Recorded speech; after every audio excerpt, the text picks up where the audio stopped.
Before we begin, let's slow everything down. You're not here to learn dates, or memorize rules, or keep track of every name. This channel exists for quiet watching, for long stories told gently, from a distance where nothing is urgent. We walk through strange worlds and broken timelines, the way Prismo watches them from the center of time, calmly, patiently, letting moments unfold without rushing them. If you're still awake, and you want more journeys like this waiting for you later, you can quietly subscribe or leave a like, a small signal to keep these timelines playing. And if you're already drifting, that's perfect. Let's begin. Imagine you're the last person awake in the last surviving city on Earth. The sky is clear, the streets are not. Neon signs that once shouted into the night have gone blind. Traffic lights hang over empty intersections like tired eyes that finally closed. And a faint wind moves paper cups and leaves in slow, looping spirals, as if the universe is still absent-mindedly fidgeting long after the meeting has ended. Somewhere far off, one stubborn machine is still humming, not loud, just there. You walk down the center of a four-lane avenue that used to be a river of headlights and impatience. Your footsteps sound wrong at first, too sharp in the open air, like you've snuck onto the stage after the play ended and the audience went home. Here is the thing. You have. This is backstage reality now, the part of existence no one was meant to see, with the props still out and the wires still visible, and every sound you make ricochets off glass and concrete, until it feels huge, ceremonial, important. A dropped coin becomes a bell. A cough becomes an announcement. Even your breathing sounds like it belongs to the entire city. The shadows are long, but they are not hunting you. They just lie there, stretching across crosswalks and bus stops, gentle and unhurried, like cats that finally got the apartment to themselves. Buildings don't loom anymore, they slump. Office towers lean into the dark with the soft exhaustion of overworked giants who have finally been told they can sit down. Power lines sag without the weight of current, resting their metal bones, and somewhere above all of this, satellites still circle like sleepwalkers in low orbit, tracing the same paths through time because no one told them the show was cancelled. Think about that for a second. An entire multiverse of human signals gone, and the machines just keep going, out of habit. The world did not end here with a single explosion. No blinding flash, no instant reset. It ended the way most lives and most empires actually end, as a slow dimming of routines. 1 week there were fewer buses, then fewer emails, then fewer lights in apartment windows, whole floors going dark like pixels dying on a screen at the center of time. Morning commutes thinned, announcements stopped. At some point, the last office coffee machine brewed a pot no one drank, and one night there just wasn't a morning commute anymore. No one declared the apocalypse. It was just Tuesday, and then it was quiet. Now you're lying on your back in an abandoned train station, where the departures board still lists places no one is going. Or maybe you've chosen a library instead, a cathedral of paper where the only emergency exit sign still glowing is your private star. You listen to the new silence of the world, which is not really silence at all, but a low cosmic murmur. The drip of water in flooded tunnels, the distant growl of that one vending machine that refuses to admit the end of the universe, the soft crack of paint peeling as buildings finally exhale. It sounds, against all logic, like a lullaby.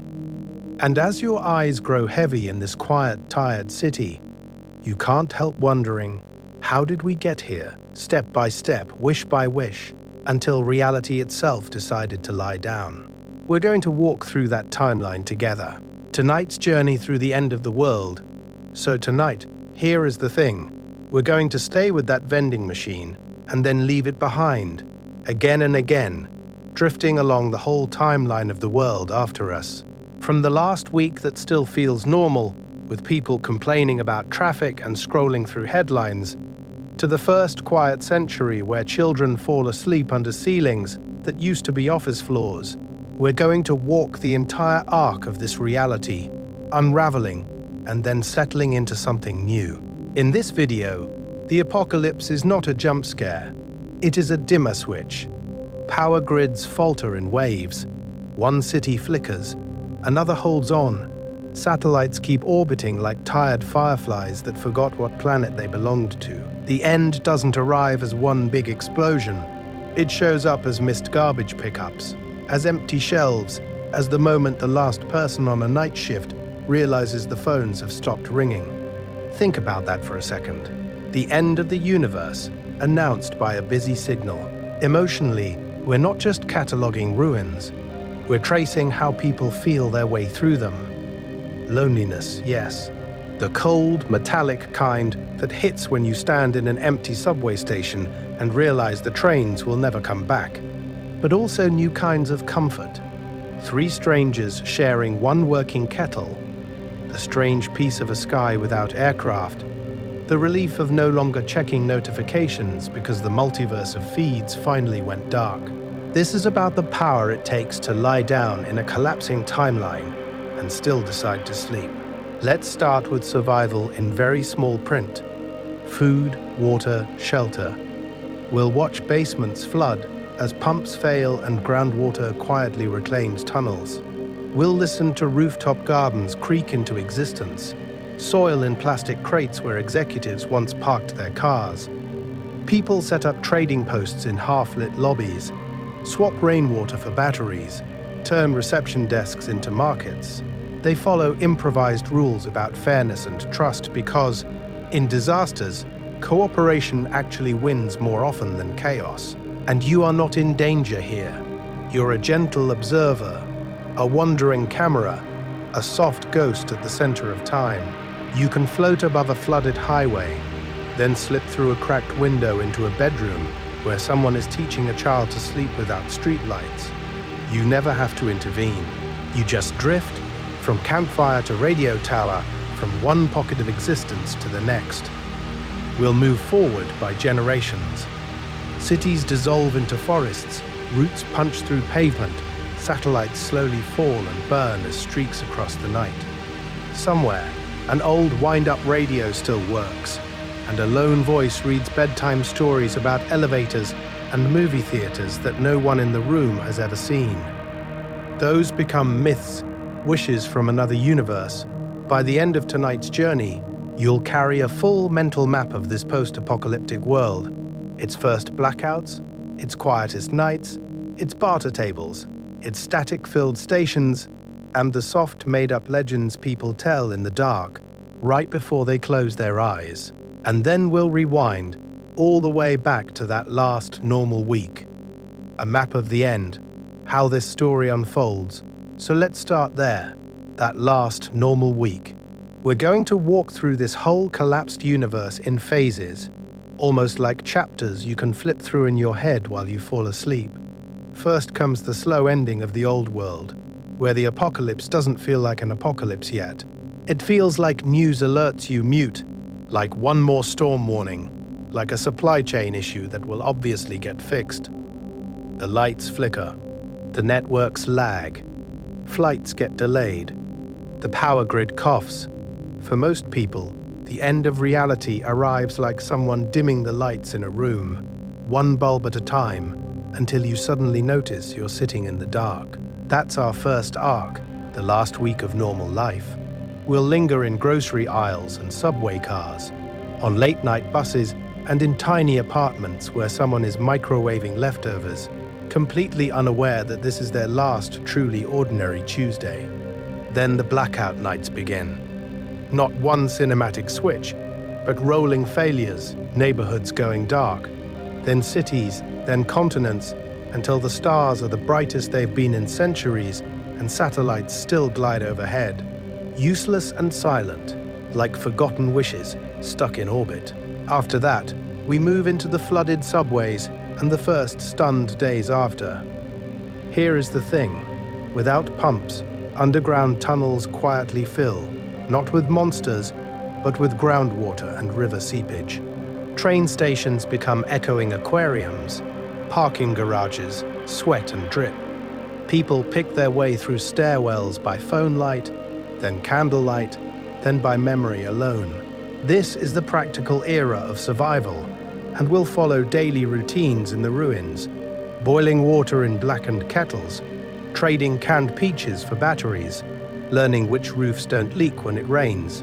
Then, slowly, the rise of small communities, the first rooftop gardens, with tomatoes pushing through plastic buckets above empty office towers, wandering caravans and radio voices weaving the multiverse of tiny settlements together, turning broken highways into moving villages.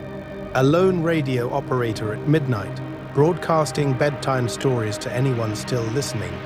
A caravan of books pulled on handcarts through a cracked city, because someone decided that preserving cookbooks and comic books is as important as preserving generators. Think about that for a second. Over generations, the world stretches into a long, calm era. Cities are reclaimed by plants, trees sprouting through living rooms, roots cracking pavement, abandoned machines still humming in basements until finally, one by one, they stop.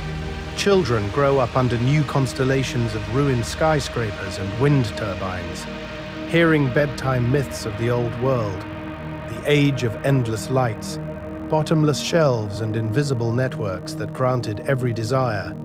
And as we move through all of this, we'll keep zooming in and out. One moment you're with a single person, watching them make tea on a camp stove at the center of time, in their own tiny timeline. The next, we drift up into the cosmic wide shot, watching whole coastlines redraw themselves, watching forests take back suburbs in slow motion power. The pacing will alternate on purpose. Vivid, cinematic detail followed by slower, softer stretches where the narrative just breathes and you can let your mind wander. Recurring images will keep you oriented, like refrains in a lullaby, a single humming vending machine in a dead mall, a lone radio operator at their console, a caravan of books rattling over broken asphalt.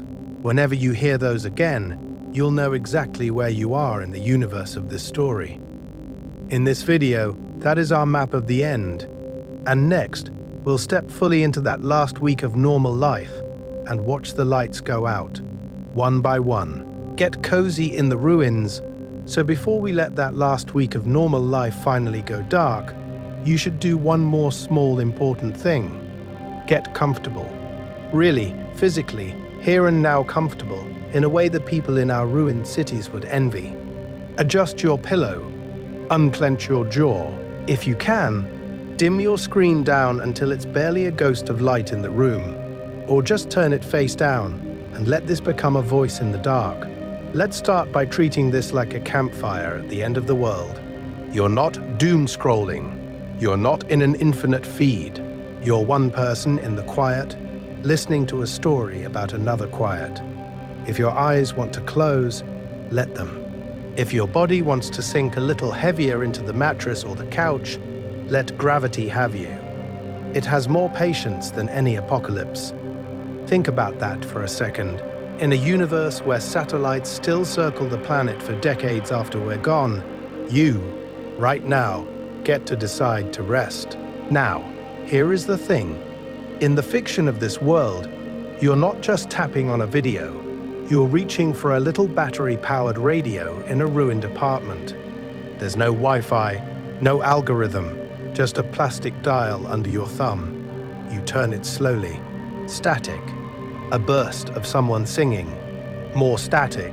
And then, this. A calm voice talking about the end of reality like it's a bedtime story. Somewhere in that dead city, a single vending machine is still humming in the dark, and this broadcast is slipping past it like a whisper. If you can hear me in that imaginary timeline, you might do what survivors do with anything that feels safe. You'd mark it, a chalk symbol on a wall, a notch on a map, a circle around the one radio frequency that doesn't scream. In this video, liking and subscribing is just that mark. It's you, quietly telling your future, sleep-deprived self, the calm voices on this channel. The safe house is here. We're going to treat the subscribe button like a door you can always find again in the ruins. And if you're still awake enough to let your thoughts wander without chasing them, you can leave a trace in the comments too. Imagine this whole post-apocalyptic multiverse spread out before you. Where would you build your peaceful home? A library with plants curling through the shelves, a supermarket turned into a greenhouse, a rooftop garden above a flooded street, a train station where the departures board never changes anymore. Which pocket of broken reality feels like rest to you? Pattern interrupt. You are not alone in that question. Somewhere in our story, right now, someone is doing exactly what you are doing. They're lying in a dark room in a changed world, listening to a friendly voice weave through the static, trying to fall asleep while the last machines wind down. As we go back to that final week before the blackout, keep that parallel in mind. Every ordinary night you've ever had is already a tiny safe house in time, waiting for you at the center of time of your own memory. The last normal week on Earth, so we go back, away from the quiet room and the dying machines, into a city that still believes in next week. Streetlights humming, buses sighing at the curb. You wake up to an alarm that has no idea it's ringing on borrowed time. Let's start in the morning, because the end of the world still has rush hour. You're half asleep on a train, or in the back of a rideshare, or shuffling down a crowded sidewalk with coffee that is always a little too hot. People scroll through headlines about a record heat wave in one hemisphere and a freak cold snap in another, about rolling blackouts in some far-off region, about a temporary disruption in a major data center. It feels serious but still abstract, like every other crisis that has flickered through your feed and then vanished into the multiverse of yesterday. Here is the thing. Apocalypse rarely announces itself with a single cinematic boom. It arrives as an accumulation of minor inconveniences. A supply chain delay that leaves the supermarket with 3 full aisles and one strangely empty one, where the canned soup should be. A notice taped to a pharmacy window about unforeseen shortages. A favorite coffee shop closing early because their payment network went down for an hour and never quite came back right. We're going to follow one person through this last normal week, because that's how your brain holds a collapsing universe, one life at a time. Imagine a night shift nurse walking home just before sunrise. They've done this for years, moving through the city when it's thin and quiet, when office towers are mostly dark except for a few stubborn rectangles of light. But this week, there are fewer lights than usual. Entire floors black. A building that used to glow like a server rack at the center of time now looks like a dead screen. They notice more sirens one night, then none the next. A friend cancels their regular video call because their town lost power for a bit, and the connection never stabilizes. Think about that for a second. In a universe held together by invisible networks, the first real fracture feels like a slightly worse Wi-Fi signal, and yet rituals continue. The nurse brushes their teeth, sets an alarm, lays out scrubs for tomorrow. Somewhere else, a student highlights lines in a textbook for an exam that will never happen. Someone updates a shared calendar with meetings that will never occur. People make weekend plans, renew subscriptions, charge their phones overnight. They do all the small, stubborn acts that say, without words, reality will be here in the morning. On the last commute they don't know is the last, the train is late. Not dramatically, just late. Platforms fill. People refresh apps that spin forever. A news anchor's voice plays on a nearby screen, talking about temporary disruptions to global, and then the sentence frays into static. Phones lose their signal, then flicker back, then lose it again. No alert. No grand cosmic announcement. Just a spreading, inexplicable silence in the circuits. Most people sigh, check the time, and decide to wait one more minute. Just one more train. Just one more bar of signal. And in that quiet, In that barely noticeable pause between expectation and arrival, the timeline slips. The last normal week ends, and no one, not even you, realizes that the train is never coming. Yet, the lights dim, not explode, so the train never comes. The screen stays frozen on delayed, and then the power to the screen winks out, and that's it. No alarm, no siren, just a slightly longer pause than usual. The end of a world, disguised as an extra 5 minutes. Here is the thing. Collapse doesn't arrive like a meteor punch to the face of the universe. For almost everyone on this timeline, it feels like a dimmer switch someone keeps nervously fiddling with. First, it's rolling blackouts, the kind you've seen on the news before. 2 hours without power on a Tuesday evening. Candles. Board games. People making ironic jokes about the dark ages as their phones count down from 60%. Then 2 hours becomes 6 whole nights. Neighborhoods that used to glow on satellite photos, like constellations, start to flicker at the edges. A suburb here, a coastal town there. You can imagine some bored intern at the center of time, watching the Earth's night side and dragging a slider as the lights drain away. Not with drama, but with a kind of absent-minded exhaustion. Infrastructure doesn't explode. It just fails to show up for work. Water pressure drops a little. You twist the tap and it coughs, clears its throat, delivers a thin stream with a metallic aftertaste.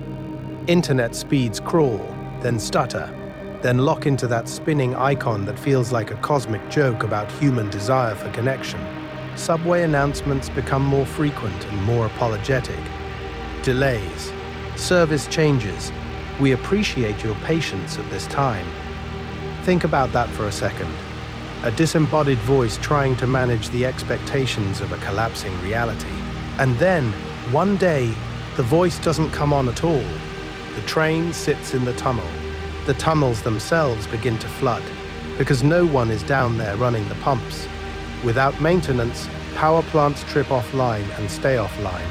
Transformers blow in distant substations with muffled pops of blue-white light, and no one drives out at 3 in the morning to replace them. Control rooms stay lit by emergency LEDs, panels blinking quietly to no one, as if the machines are still politely raising their hands, waiting for a human to notice. We're going to follow you back to your apartment, because this is where the apocalypse actually lives.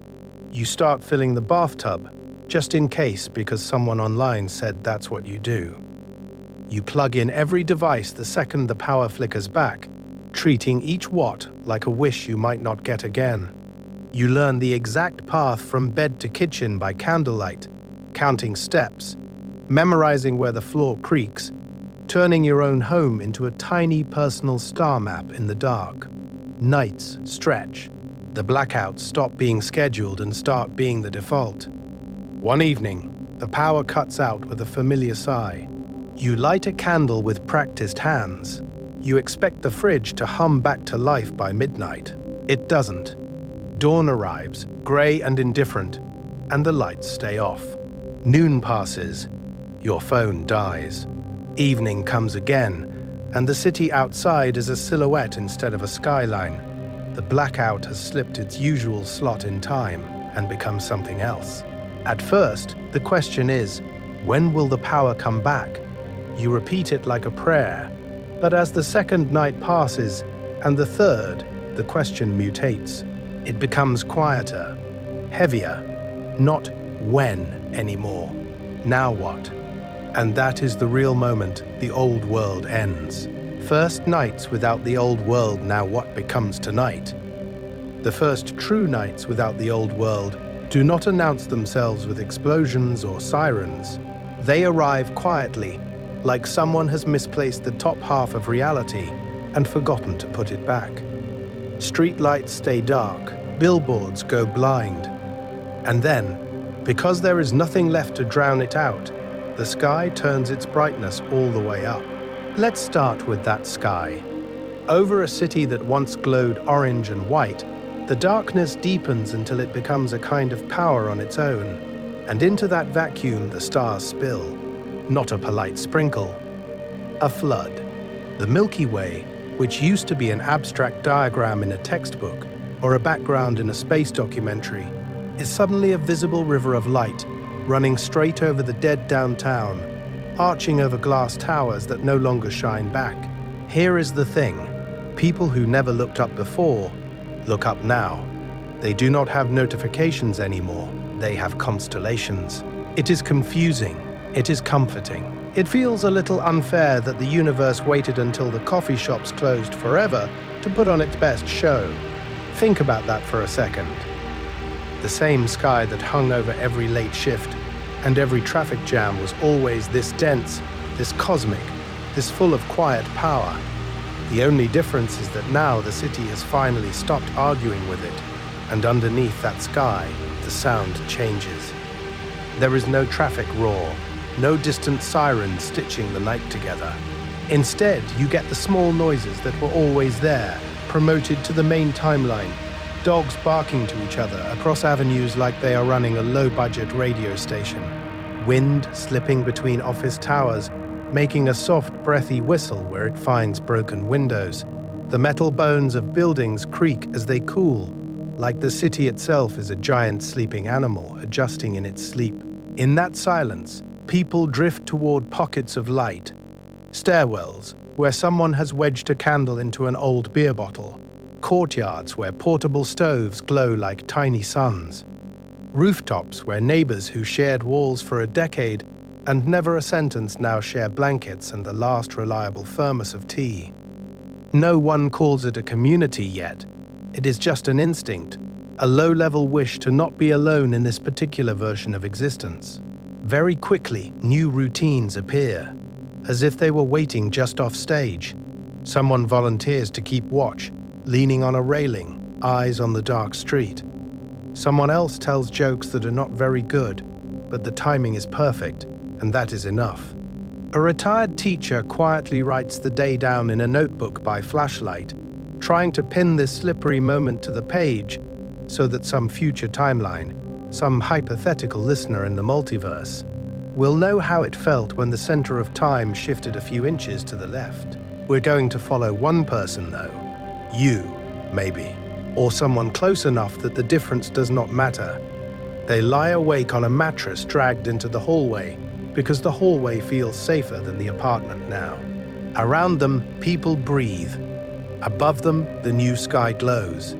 They listen to the unfamiliar silence and the occasional distant bark, and they wonder, is there still a radio station out there, humming in the dark, broadcasting to anyone who might be listening? And if there is, what story is it telling about this first night? Pattern interrupt, the vending machine that wouldn't die. So let's start there, in that hallway where everyone is listening for a radio that might not exist, and follow the silence down the stairs, past the doors propped open with shoes, past the flyers for concerts that will never happen, down into the underground, where, impossibly, something is still humming. At the bottom of the subway steps, the air is damp and metallic, and the station is dark in that heavy underwater way. No announcements, no trains, no advertisements cycling through their bright promises. Just one rectangle of light at the far end of the tiled corridor. A vending machine, still on, still glowing, still doing its tiny, ridiculous job at the end of the world. Here is the thing. Almost everything else has obeyed the new rules of reality. The grid failed. The servers died. Elevators froze between floors like fossils caught mid-swim in the multiverse. But this one machine, bolted to a cracked wall, wired into some forgotten emergency circuit, just keeps humming like a minor god of snacks and lukewarm soda who missed the memo about the collapse. At first, it's just you and it. You stand there, blinking in the fluorescent glow, reading labels that feel like artifacts from another timeline. Potato chips promising maximum power, candy bars engineered for desk-bound existence, drinks designed to get you through one more late meeting. Think about that for a second. The universe has reset itself outside, and here you are, debating between cola and orange. People find it. Of course they do. Word travels along stairwells and through whispers in the dark. There's a machine down there that still works.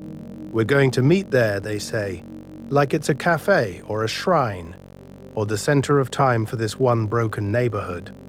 Coins become precious again, dug out of drawers and couch cushions, traded for batteries or bandages. Someone jokes that this is the last functioning economy. They queue. Of course they queue. Even now, a crooked line of tired bodies, politely annoyed when someone cuts, instinctively leaving that respectful half-meter of space. A child's smack gets stuck behind the spiral, and 3 adults immediately start tapping the glass, shaking the side, doing that exact ritual you remember from office lobbies and school corridors. The apocalypse has rewritten the sky, but not this choreography. Over days, the glow becomes a lighthouse in the flooded dark. Tunnels slowly seep with groundwater, tiles sweat with condensation, but that little machine still stands there, haloed in white. People arrange meetings by it. I'll see you at the machine after patrol. It becomes a bulletin board, a trading post, a neutral zone where no one raises their voice. In this video of the world's end that we're narrating together, this is one of the quietest frames, and also one of the loudest, because the vending machine is not about snacks. It is about desire, about the wish that some part of the old system is still humming, still reliable, still indifferent in that comforting, mechanical way.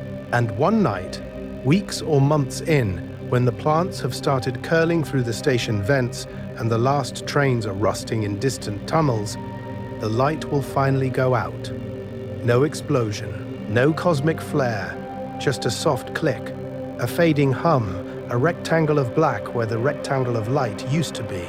Someone will be there to see it. Maybe you, maybe a stranger. They will stand in the dark, hands still on the glass, and feel an absence that is stranger and heavier than some of the bigger disasters that came before. Because this is not just power failing. This is the old reflex finally letting go. After that, people will still gather there for a while, out of habit. They will still reach out, almost unconsciously, to press buttons that no longer respond. And then, gradually, the meetings will move upward again, back toward the surface, where other small lights are starting to appear. The first mornings after food, water, questions so the meetings move back toward the surface, and when people finally step out into that pale, powerless morning, the first question isn't cosmic at all. It's not about the universe or fate or the grand timeline of existence. It's, what's for breakfast? Let's start with the grocery stores. Automatic doors that don't open anymore, so someone wedges a brick in the frame.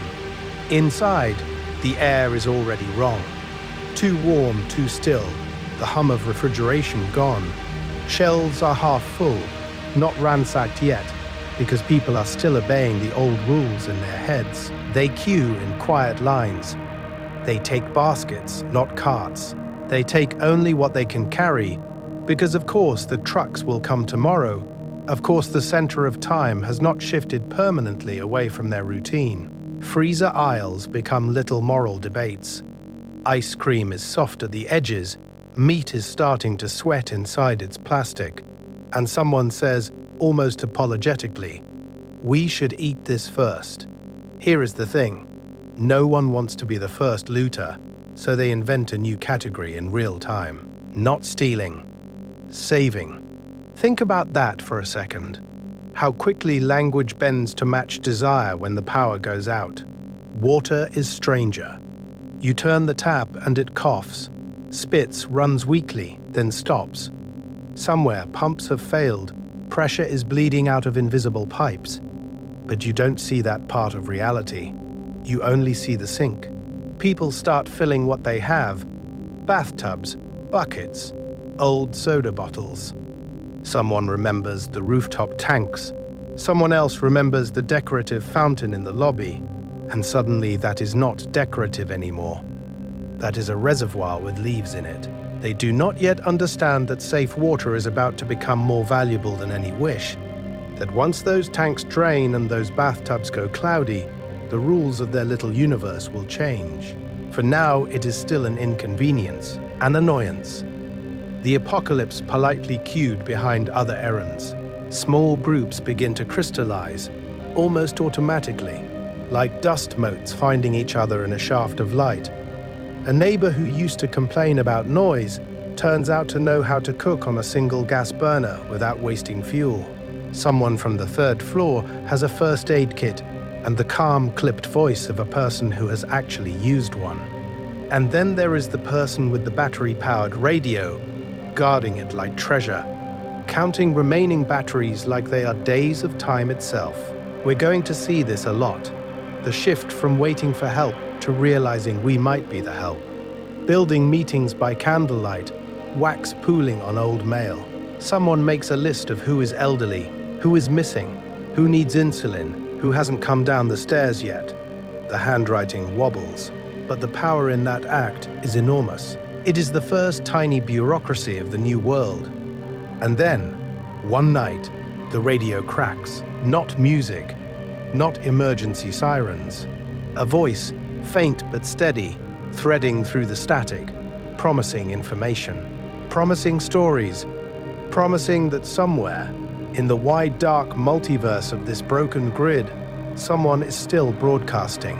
The rumor moves faster than any official message ever did. Did you hear it? Which frequency? Which building heard it clearest? People lean in over candle stubs and argue quietly about whether it was real, whether the universe is still speaking to them at all. Because if there is a voice on the radio, then there might be a center of time again. There might be a plan, or at least there might be someone else awake in the dark.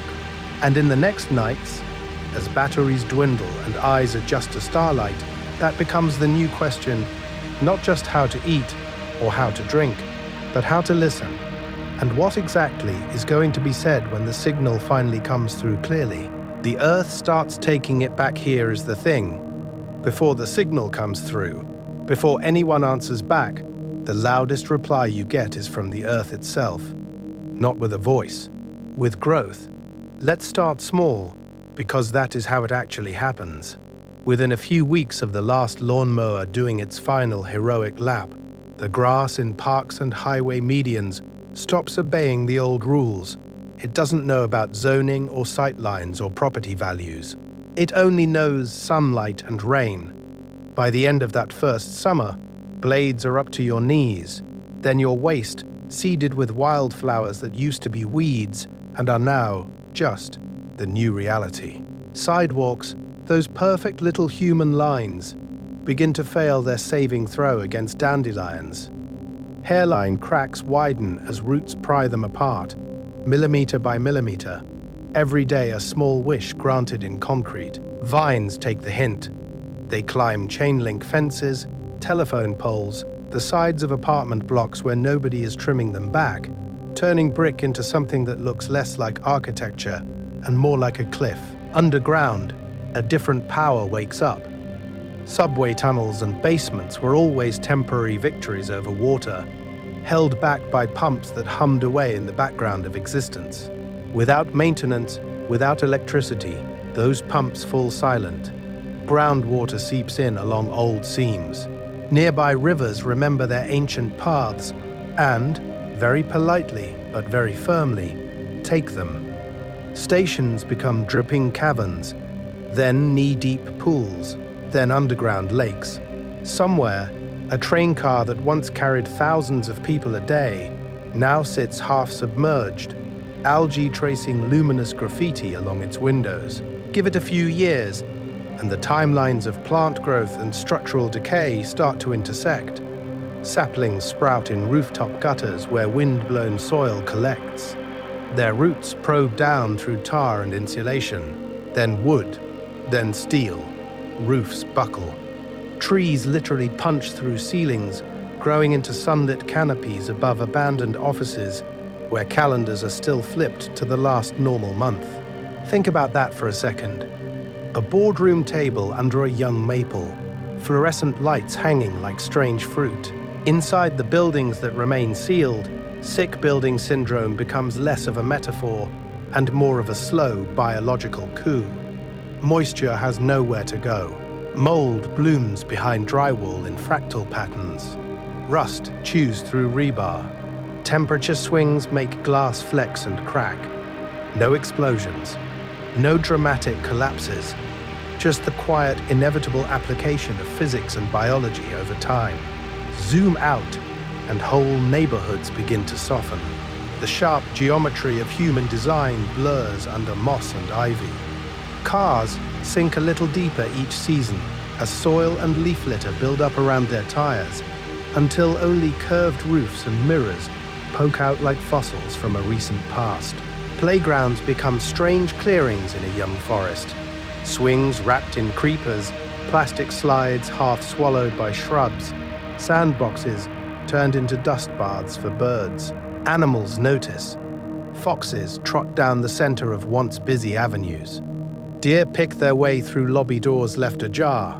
Pigeons hold on to their urban empire for a while, but they start getting competition from hawks, owls, and the occasional very confused coyote. The city doesn't vanish.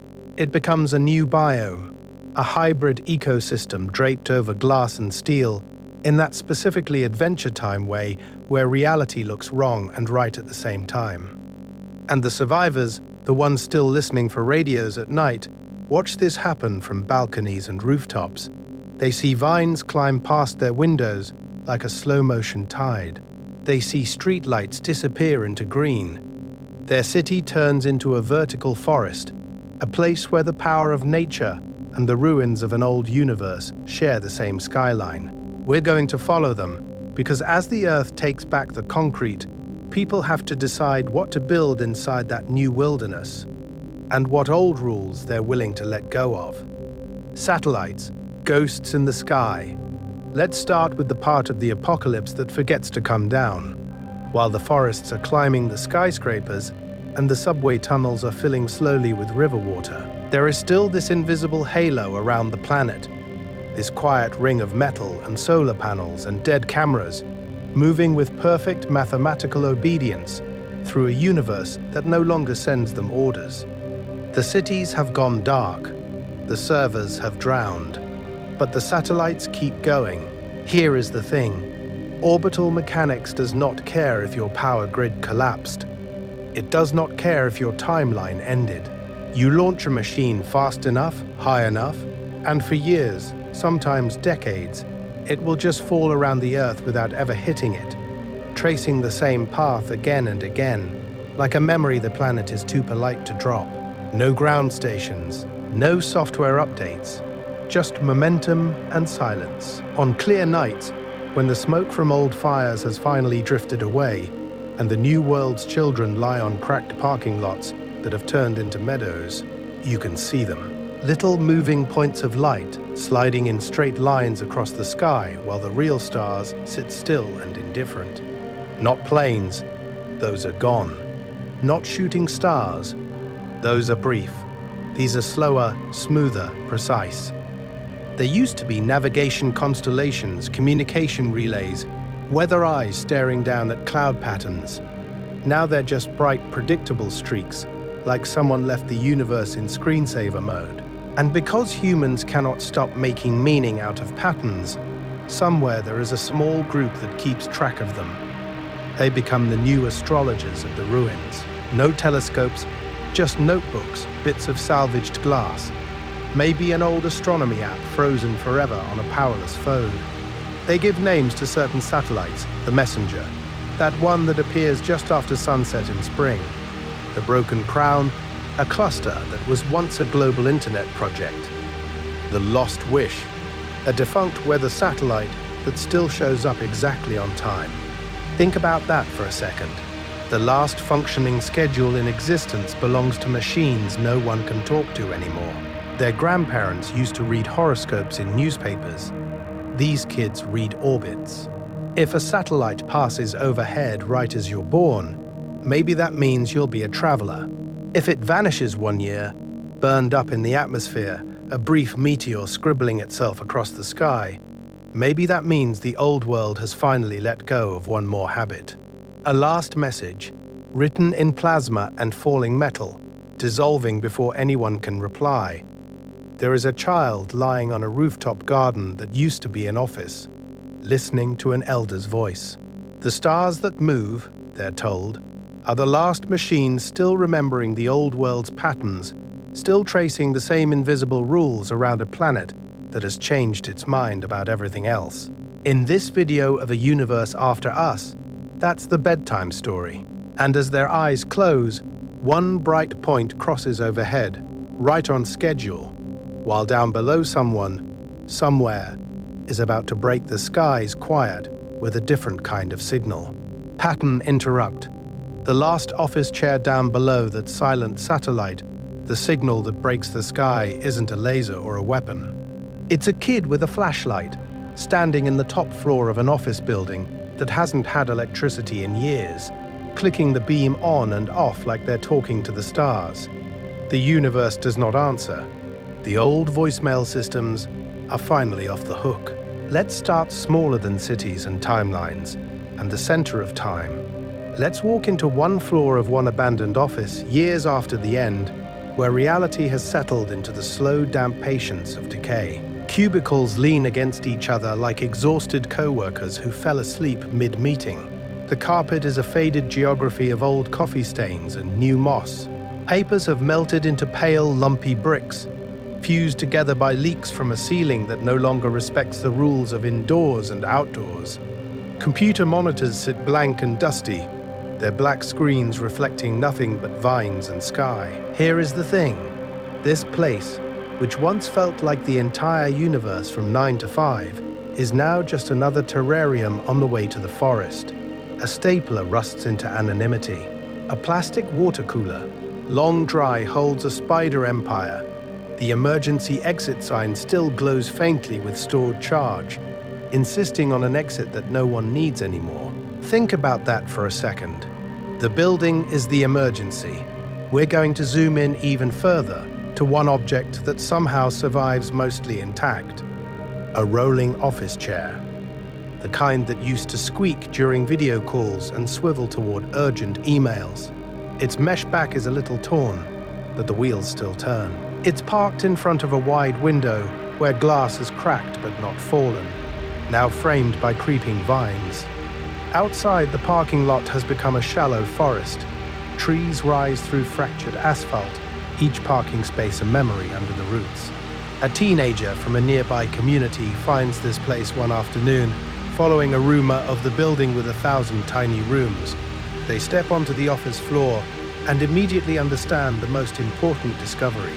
The chair has wheels. There are no managers. There are no deadlines. There is only polished, cracked tile and gravity. They sit. They push off. The chair rolls, faster than they expect, gliding past cubicles that once held quarterly reviews and passive-aggressive email drafts. They spin in circles, laughing, coat flaring behind them like a cape made of stolen conference room air. A conference room becomes a secret hideout.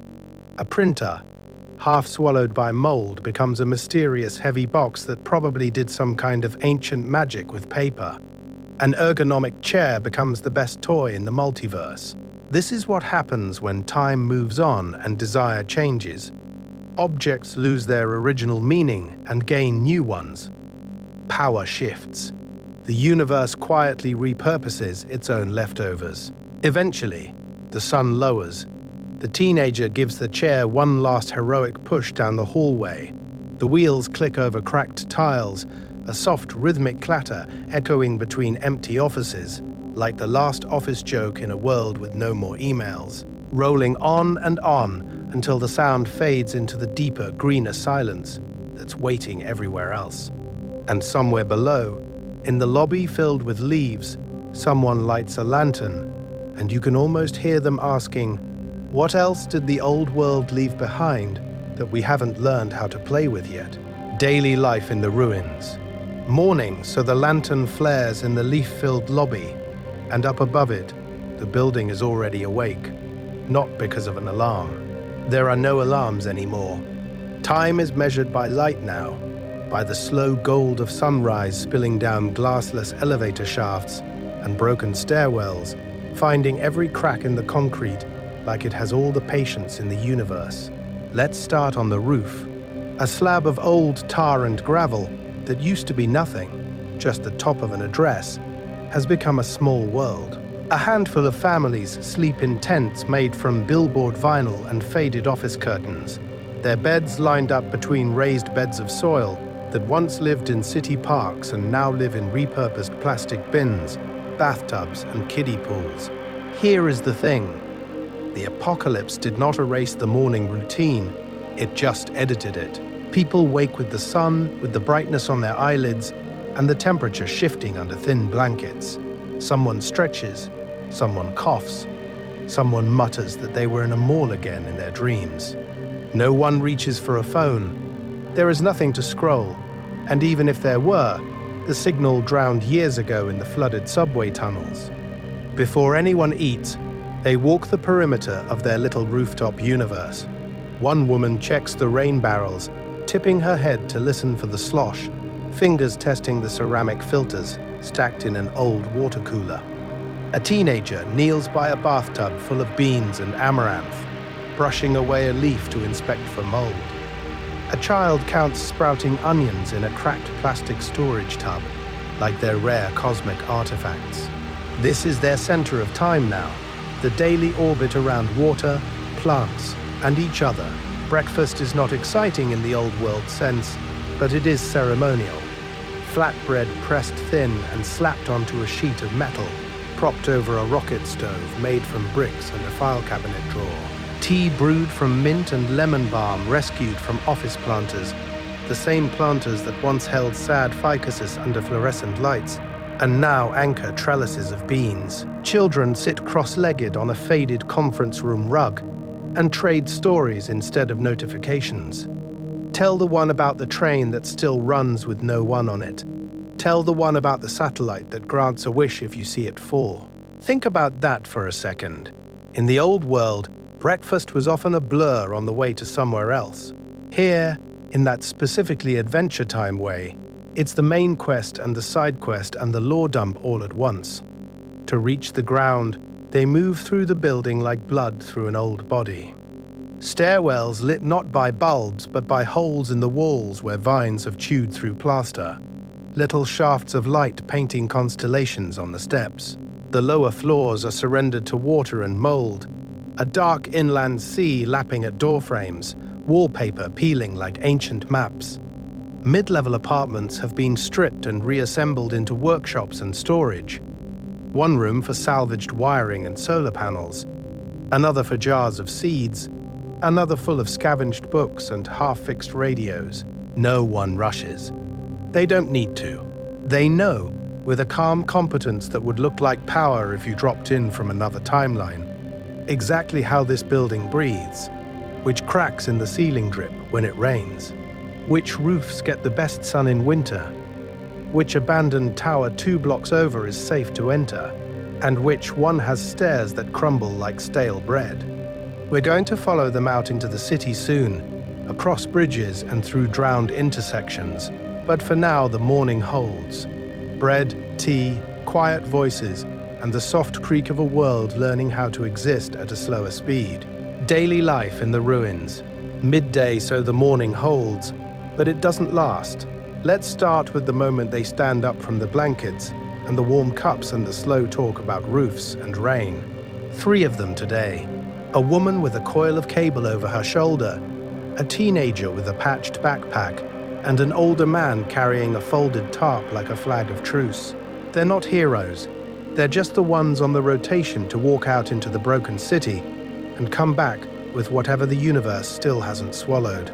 They step onto the first elevated walkway, a spine of scavenged metal doors and balcony railings welded into a path.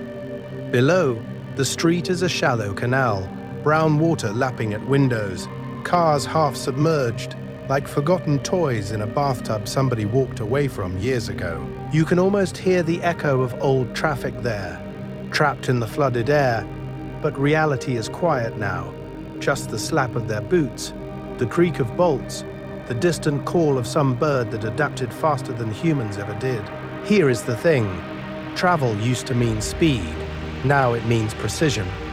They move from roof to roof along routes memorized like prayers. A makeshift bridge of aluminum ladders spans the gap between two buildings where the street dips deeper, and they cross single file, arms out, the teenager whispering an entirely unnecessary commentary about how the multiverse did not prepare them for this level of balance beam action. Think about that for a second. Once people worried about missed emails, now the anxiety spike is, don't drop the batteries into the canal. We're going to follow them down a final fire escape to higher ground, where the water pulls back and the city's bones show through. The old supermarket appears first as a faded sign, then as a low, sprawling shadow. The parking lot in front of it is cracked and buckled, painted lines vanishing under weeds, but this is the new center of time for the neighborhood. The trading post. Stalls bloom from old shelving units dragged outside, bolted together and draped with cloth. Goods spread over tarps like small constellations of possibility. Dried beans and rice in repurposed jars. Rust-cleaned tools. Coiled wire. Nails sorted into plastic cups. Batteries tested and labeled with dates like their vintage wine. Seeds in paper envelopes. Names hand-lettered in hopeful ink. Hand-copied maps of passable streets and still working wells. Each one a wish for safe passage made solid. And then the rare luxuries. An intact book with all its pages. A solar charger that still pulls power out of the sky. A working flashlight laid out like a jewel, people glancing at it, and then away, the way you might look at someone you secretly love. In this economy, money is a memory. Barter is about usefulness and trust, about whether the person across from you will still be here in 6 months when the radio breaks again. Working flashlights, water filters, radios, those are treasure now, not metaphorical treasure. Actual, heartbeat-raising, timeline-altering treasure. You don't trade those lightly. You trade for the promise that, when the next storm hits, someone will answer your call through the static. Near the edge of the lot, on a leaning bulletin board made from a door, paper notices overlap like sedimentary layers of desire and loss. Missing people. Found tools. A drawing of a cat no one has seen in years. And pinned crooked near the center, a fresh scrap of paper, ink still dark, night stories on channel 7.3 after sunset.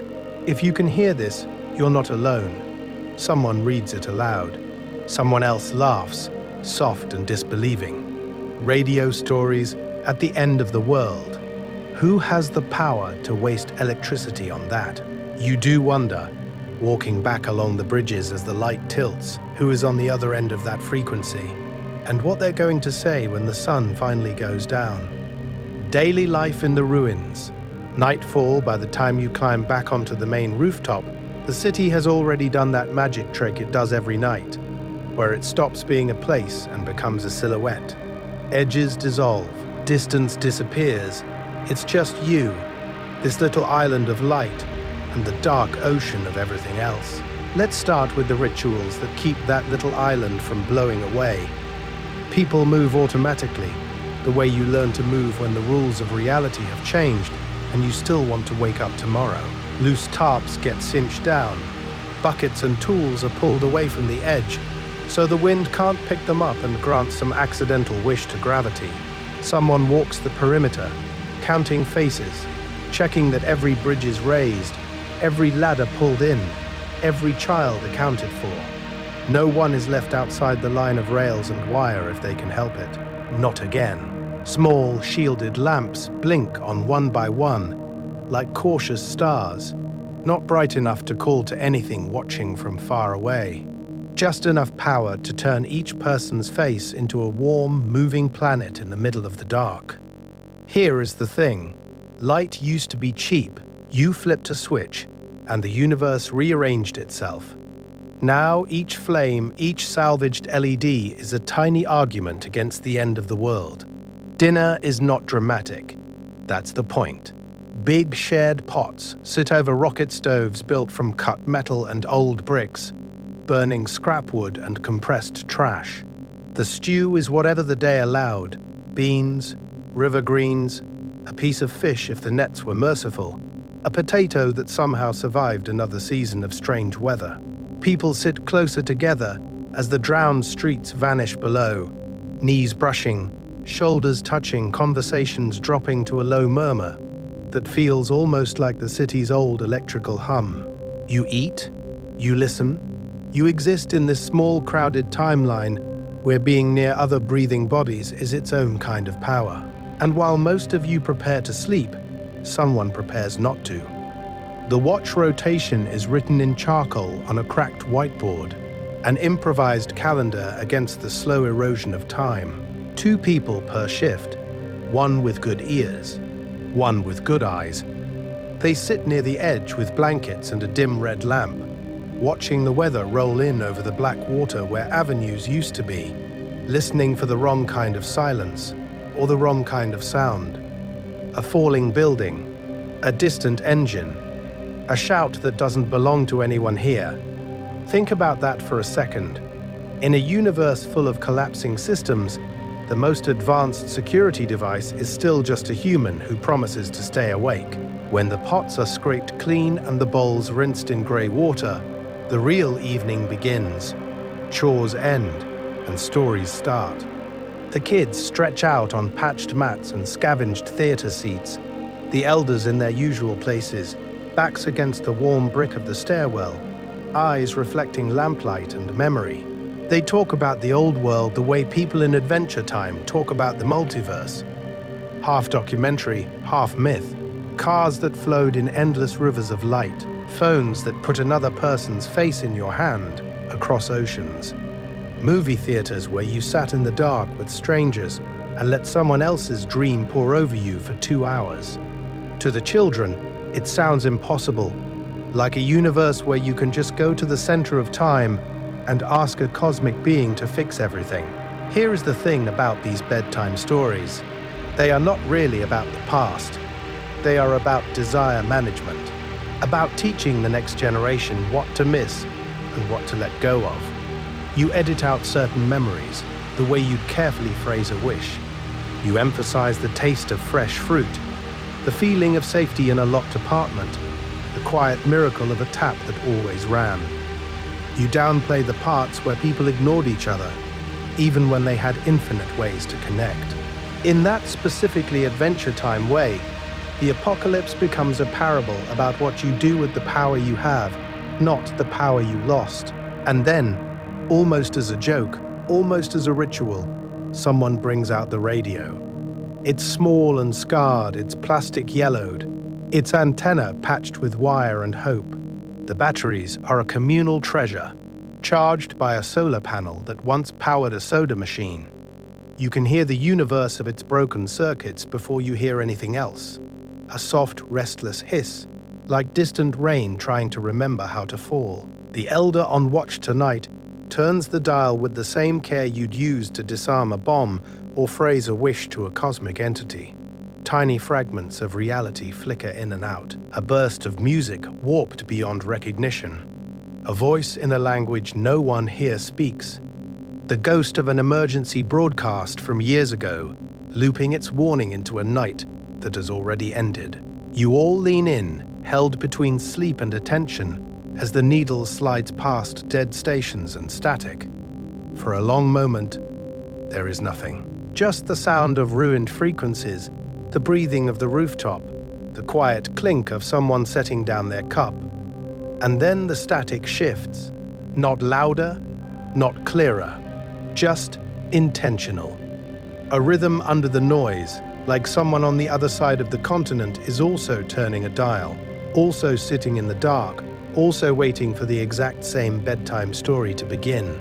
We're going to follow that signal in a moment. But first, you listen, and the city holds its breath, and the radio crackles like it's about to remember your name. Pattern interrupt. the wandering library caravan. And right when it feels like the radio is about to speak directly to you, the universe does a hard cut. Not to the center of time, not to some cosmic wish engine humming behind the clouds, to a squeaky bicycle wheel. Let's start there. A wobbling line of bicycles with wooden trailers, one rattling handcart with a bent front wheel, and at the very back, a boxy van with mismatched doors and a single solar panel like a tired metal sunflower. They move along a cracked highway that plants are slowly eating. A quiet little caravan drifting through the ruins, as if the apocalypse was just a long, inconvenient detour. Here is the thing. This is a library, a wandering, low-tech, high-gravity pocket of reality where the power that matters is the power to remember.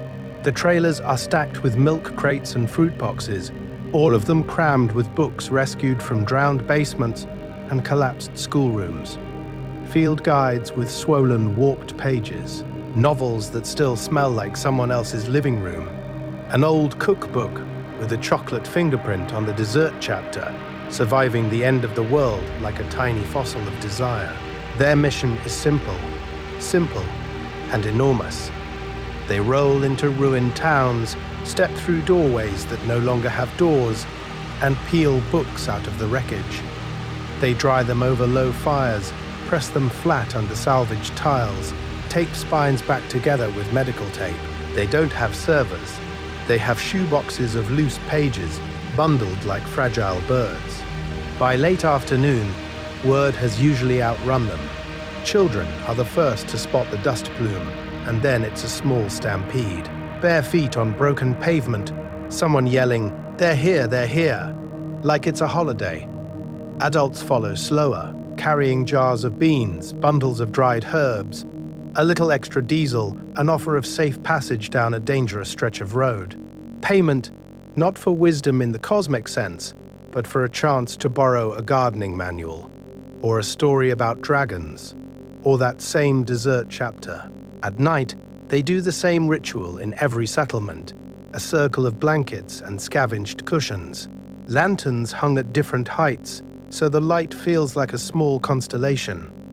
One of the librarians, no robes, just a patched jacket with pockets full of paperclips, holds up a book and waits for the murmur to settle. Then they read.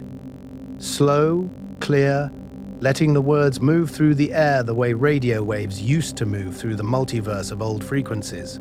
People arrive tense. They leave half asleep. Eyes droop, heads tip onto shoulders.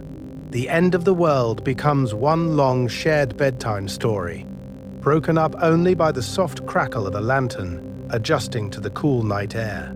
Think about that for a second. Knowledge and comfort used to travel at light speed, invisible, abstract, locked in clouds you could never touch. Now they move at walking pace, on squeaky wheels, in dog-eared pages, and human voices. The rules of the universe changed, but the desire stayed the same. Someone reads, someone listens, and for a little while, existence feels ordered again. We're going to follow them out of town in a moment. Watch where they go when the blankets are folded and the lanterns are dark.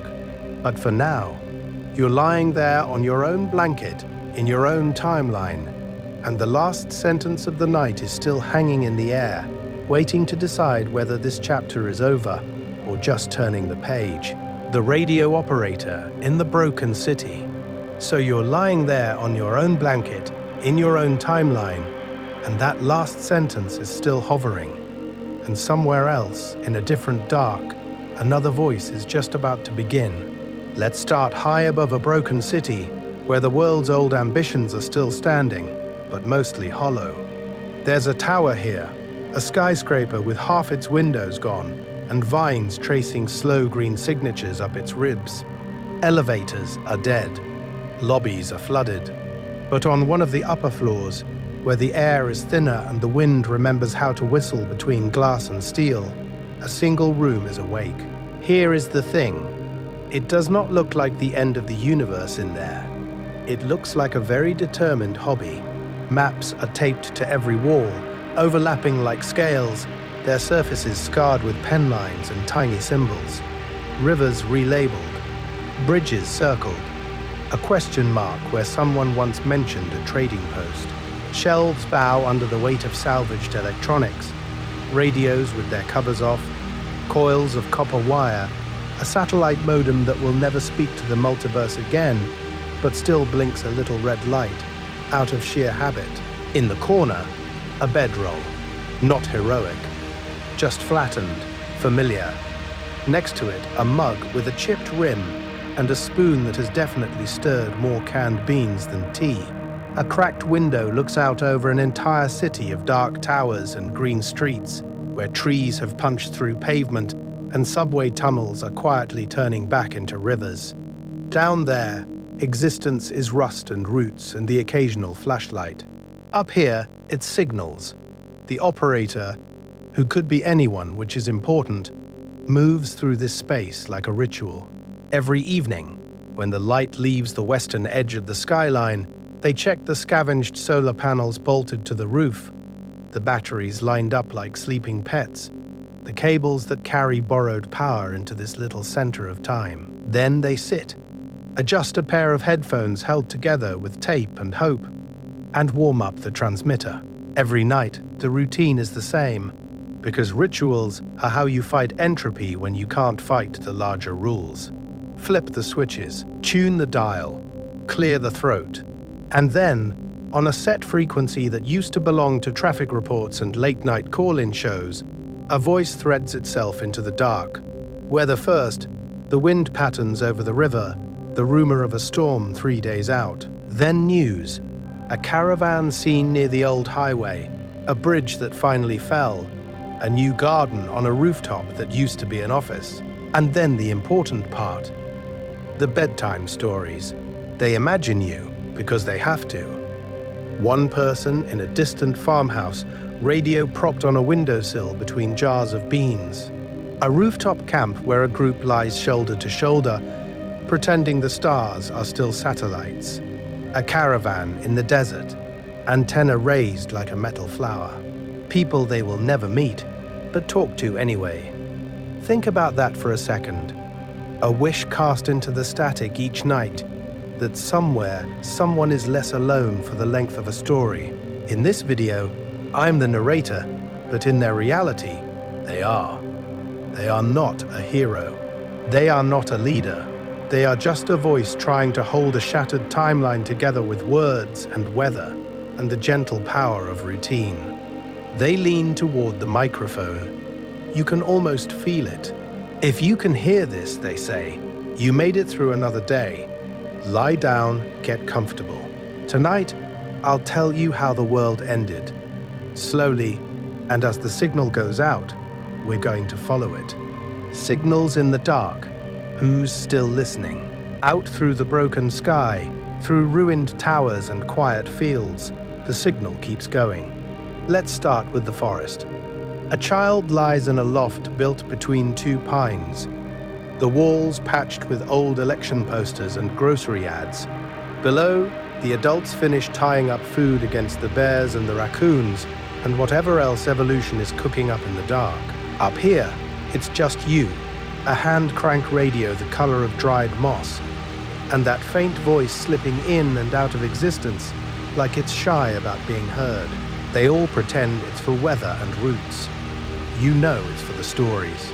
Across the river, many miles and one broken highway away, a guard leans on the splintered railing of a trading post watchtower.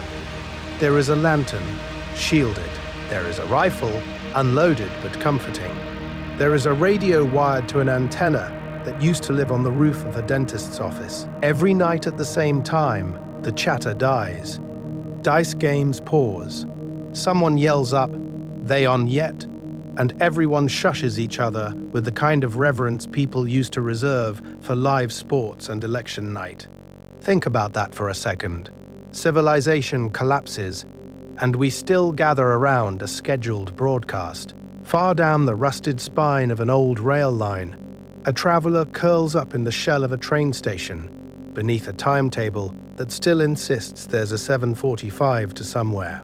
They've propped the antenna in the ribs of a clock that stopped at 3:17 on the day the pumps failed and the tunnels began to flood. The signal arrives late, thin, full of ghosts of other stations, but it arrives. Here is the thing. None of these people know each other, but they all know the calendar of stories. It isn't Tuesday anymore.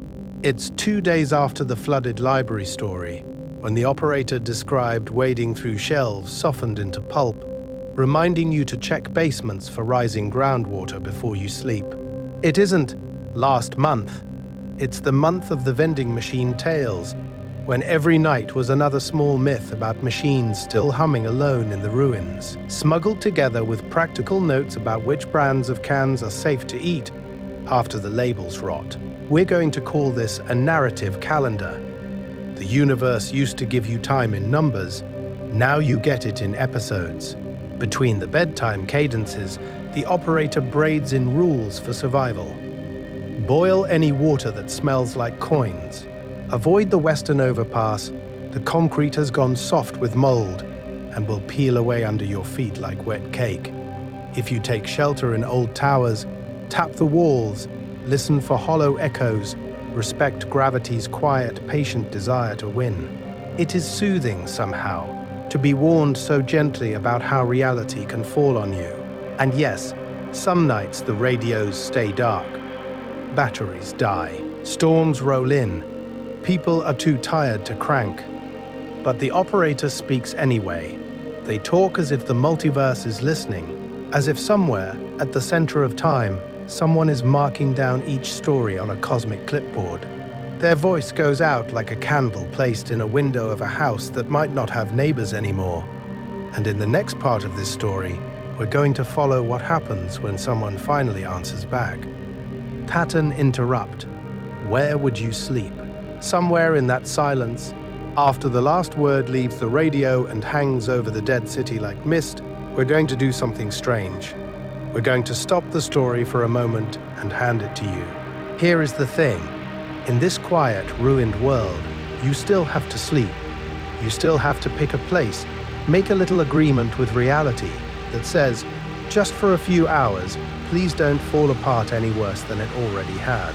So imagine it's tonight, in this universe after the ending, and you can choose anywhere to lie down. A library, a supermarket, or a train station. Let's start with the library. The doors are already unlocked. No alarms, no rules anymore. Inside, the air smells like dust and old paper and the ghost of highlighters. Carpets soften your footsteps until you feel like you're walking through someone else's dream. The shelves rise on either side of you like wooden cliffs, like protective walls.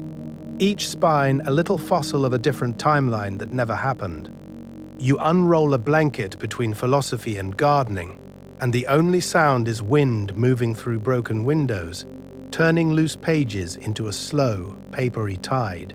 Or maybe you pick the supermarket. Automatic doors frozen half open, shopping carts fossilized mid-errand. It's absurdly practical. Food everywhere, labels still shouting in bright colors into a universe that stopped listening. Packaging becomes your bedding, a nest of crinkling plastic, cardboard, and abandoned seasonal displays. A cereal box becomes your pillow. Somewhere, a single refrigerator unit hums on borrowed power like a tiny machine that hasn't gotten the memo about the end of existence. Think about that for a second. The apocalypse, and you and aisle 7. Then there's the train station. High ceilings, echoes like a cathedral that used to worship timetables. Benches lined up in rows, as if the universe is still expecting a crowd that will never arrive. You could spread your bedroll on the cool tile, under the faded departure board that still lists trains that will never again slice through the night. The wind moves through broken doors and hollow tracks, and every small sound you make comes back to you a moment later, like the world is answering. Notice which image your mind keeps drifting back to. The soft, carpeted maze of the library. The absurd comfort of sleeping on a mountain of packaging, with your wish for food answered on every shelf. The vast, echoing station where time feels stretched thin, like you're napping at the center of time itself. Now, arrange it. Where do you put your bedroll so you can see the entrance? Where would you light a single candle, its power tiny but absolute inside its own circle of reality? What sound would you fall asleep to? Pages whispering, compressors humming, or distant imaginary trains? If you're still awake enough, you can tell us. Leave a comment with your choice, and this video becomes a quiet, asynchronous campfire, a little multiverse of imaginary shelters overlapping in the dark.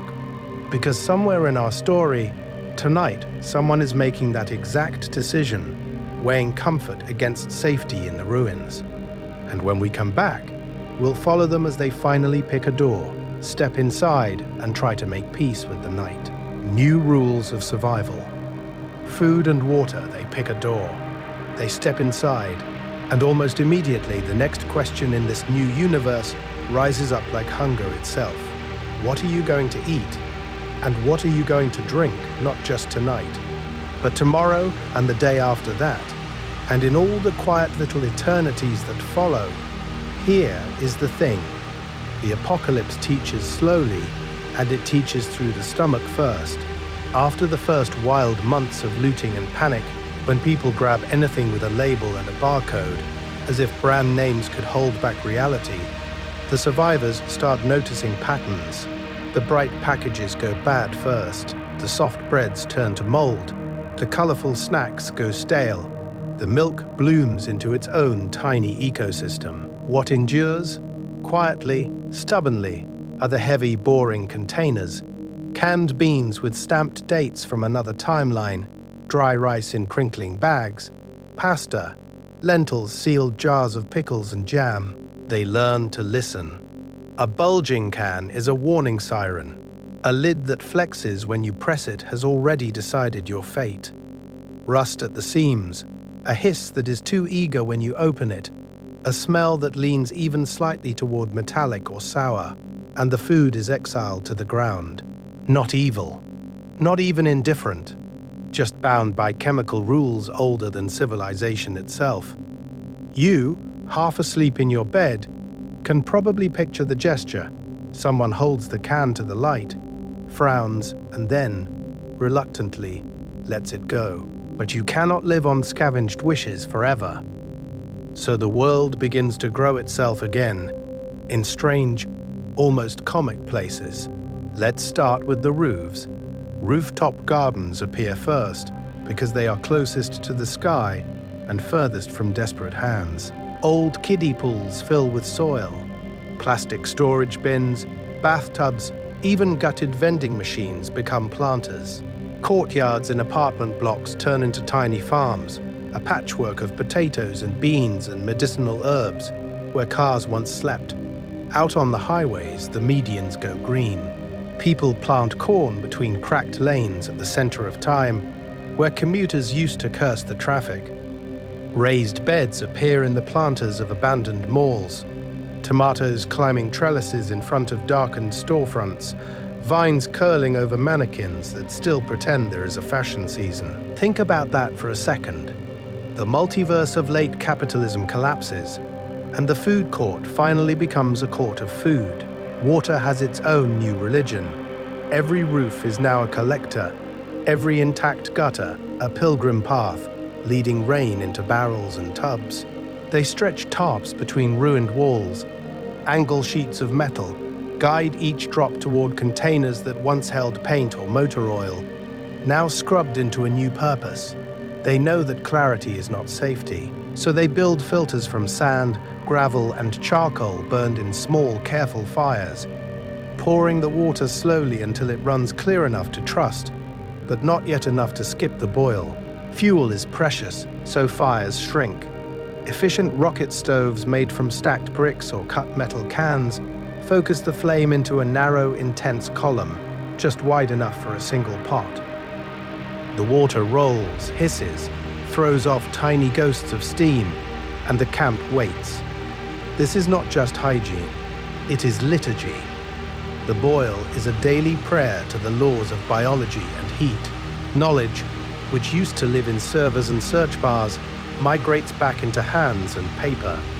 We're going to see handwritten guides passed between settlements, pages filled with pencil drawings of leaves and seeds and cloud formations. Someone writes down how to tell the difference between a safe berry and its poisonous cousin. Someone else sketches a simple sand filter, draws arrows for the direction of flow. The pages smudge, tear, get recopied. Children learn to read the sky the way their grandparents once read notifications. An elder points at the horizon and says, "Those are rain clouds. You have 3 hours." They teach kids to tap a barrel and hear how full it is, to taste a leaf and recognize bitterness that means danger. Around small lanterns, they tell stories about the old water that came from the wall with the twist of a wrist. And the children laugh, because that version of reality sounds like a wish from a ridiculous cartoon universe. Over time, food and water stop being emergencies and become rituals that anchor existence. Planting days replace holidays. Instead of Black Friday, there is the morning when everyone presses seeds into soil at once, an improvised festival of muddy hands and shared desire. Harvest is a feast, not because it is extravagant, but because it is proof that the rules of cause and effect still function. You made a decision months ago, and time answered. They mark the seasons with meals. First tomatoes mean late summer. The last potatoes mean the edge of winter. In a world without calendars, the menu is the timeline. Shared meals become the new clocks, ringing out through the year. Someone ladles soup into a cracked bowl and says, "Remember last year's harvest?" And suddenly, you have continuity, you have before and after. You have a way to measure your own survival. And in that specifically Adventure Time way, there is a quiet cosmic joke here. The great world-ending catastrophe finally teaches humans how to pay attention to breakfast. The old universe of convenience collapses, and in its ruins, people rediscover that cooking for each other is a form of power. Somewhere, far from our little shelter, a different group is eating in silence, counting jars, watching the clouds, making their own small bargains with the soil and the sky. When we come back, we'll leave the kitchen and follow the trade routes that grow out of these meals, as settlements learn that survival alone is not enough, and start to wish for something bigger than full stomachs. New rules of safety. Weather, buildings, people, trade routes mean movement, and movement means risk. Once people start walking between those quiet kitchens, the world has to invent new rules of safety, because the old manuals washed away with the last working printers. Let's start with the weather, because after the collapse, the sky becomes a major character. Without satellites whispering to radar dishes, storms don't arrive as friendly notifications. They just appear, dark and immediate, rolling over the horizon like a mood swing in the atmosphere. Rain hits harder when no one has cleared the drains, so streets turn to rivers and low tunnels to quiet traps. Heat waves, the ones that used to be a line on a news ticker, become a direct negotiation between your body and the sun, and there is no air conditioning humming in the background to bail you out. Here is the thing, cold becomes a kind of exam. You pass or you don't. Fire is warmth, but it is also signal, and in a world where power is rare, any light at night is like a wish shouted into the dark. So people learn careful fire management. Coals banked low, smoke channeled through broken chimneys, flames hidden behind walls where the wind can't gossip about you. Think about that for a second. The same element that once powered cities is now a small negotiated truce in a metal drum. Then there are the buildings. In the old reality, you trusted floors and railings without thinking. Now every step is a question. Water seeps in year after year, turning beams to sponge and staircases to rumors. Glass that once kept the universe politely outside can peel off a tower with no warning, falling in slow, glittering avalanches. A hallway can look solid until the day the subfloor, quietly rotted by a decade of leaks, decides that gravity has more power than nostalgia, so new social rules grow in the cracks. On the road, a raised empty hand means, "I see you, I'm not reaching for anything. People announce themselves before crossing the invisible border around a camp, calling out names or singing a few harmless lines from some half-remembered song. At trading posts and radio relays, they invent neutral ground, places where the rule is simple. No one draws, no one hoards, everyone watches the shelves together, and in most timelines, cooperation wins. It has to. Communities that hoard aggressively burn through trust faster than they burn through canned peaches, and then they just burn. The groups that last are the mutual aid clusters, the ones who share water filters, rotate watch, and treat knowledge like the last renewable power source in the multiverse. Parents turn all of this into bedtime rules. Soft, repeatable, almost like cosmic laws. If you're lost, they tell their children, follow the high ground and listen for the radio. Someone out there is talking you home. And somewhere, at the center of time for this broken little world, a lonely signal is waiting. The question is, who built it? And what are they really wishing for? New rules of rest. How people learn to sleep again. So here is the thing. You can tell people to follow the high ground and listen for the radio, but that doesn't mean they can close their eyes. Not yet. At first, sleep in this new universe is like walking on broken glass in the dark.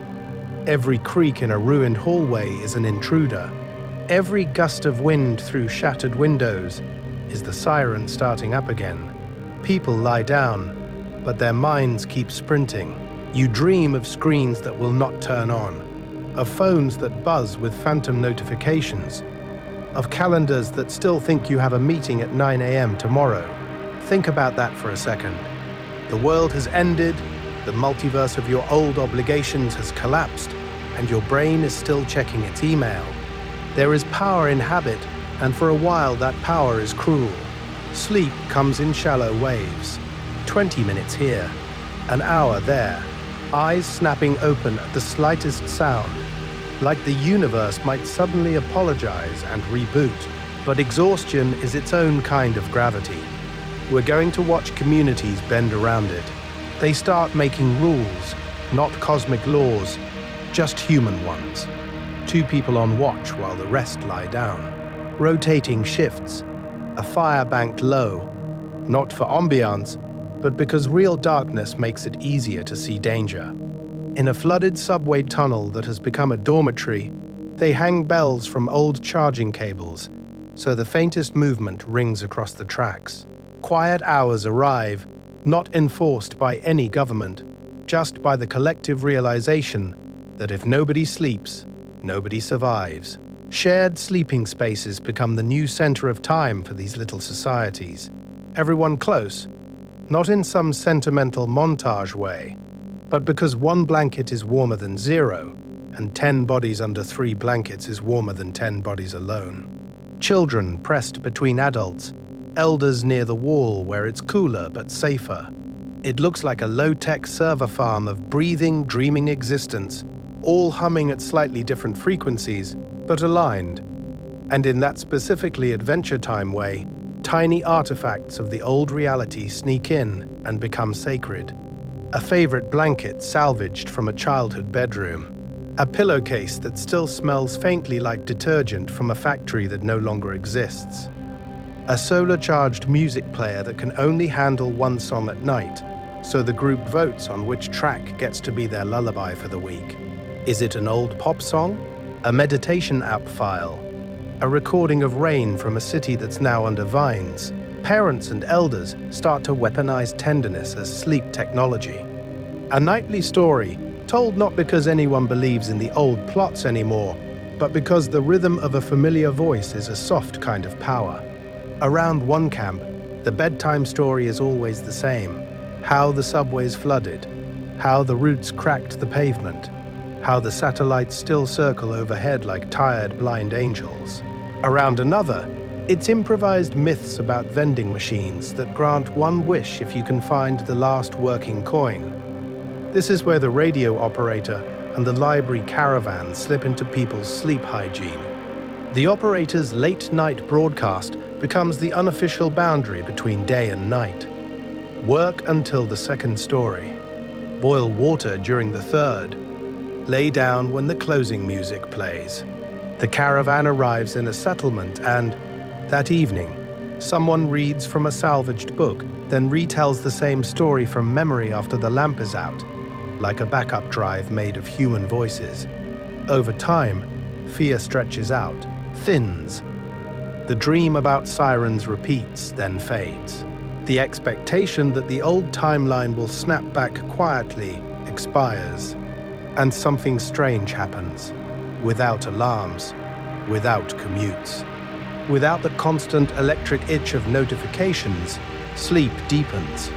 Not every night, not perfectly, but more naturally, in long tidal movements that follow the sun instead of the calendar.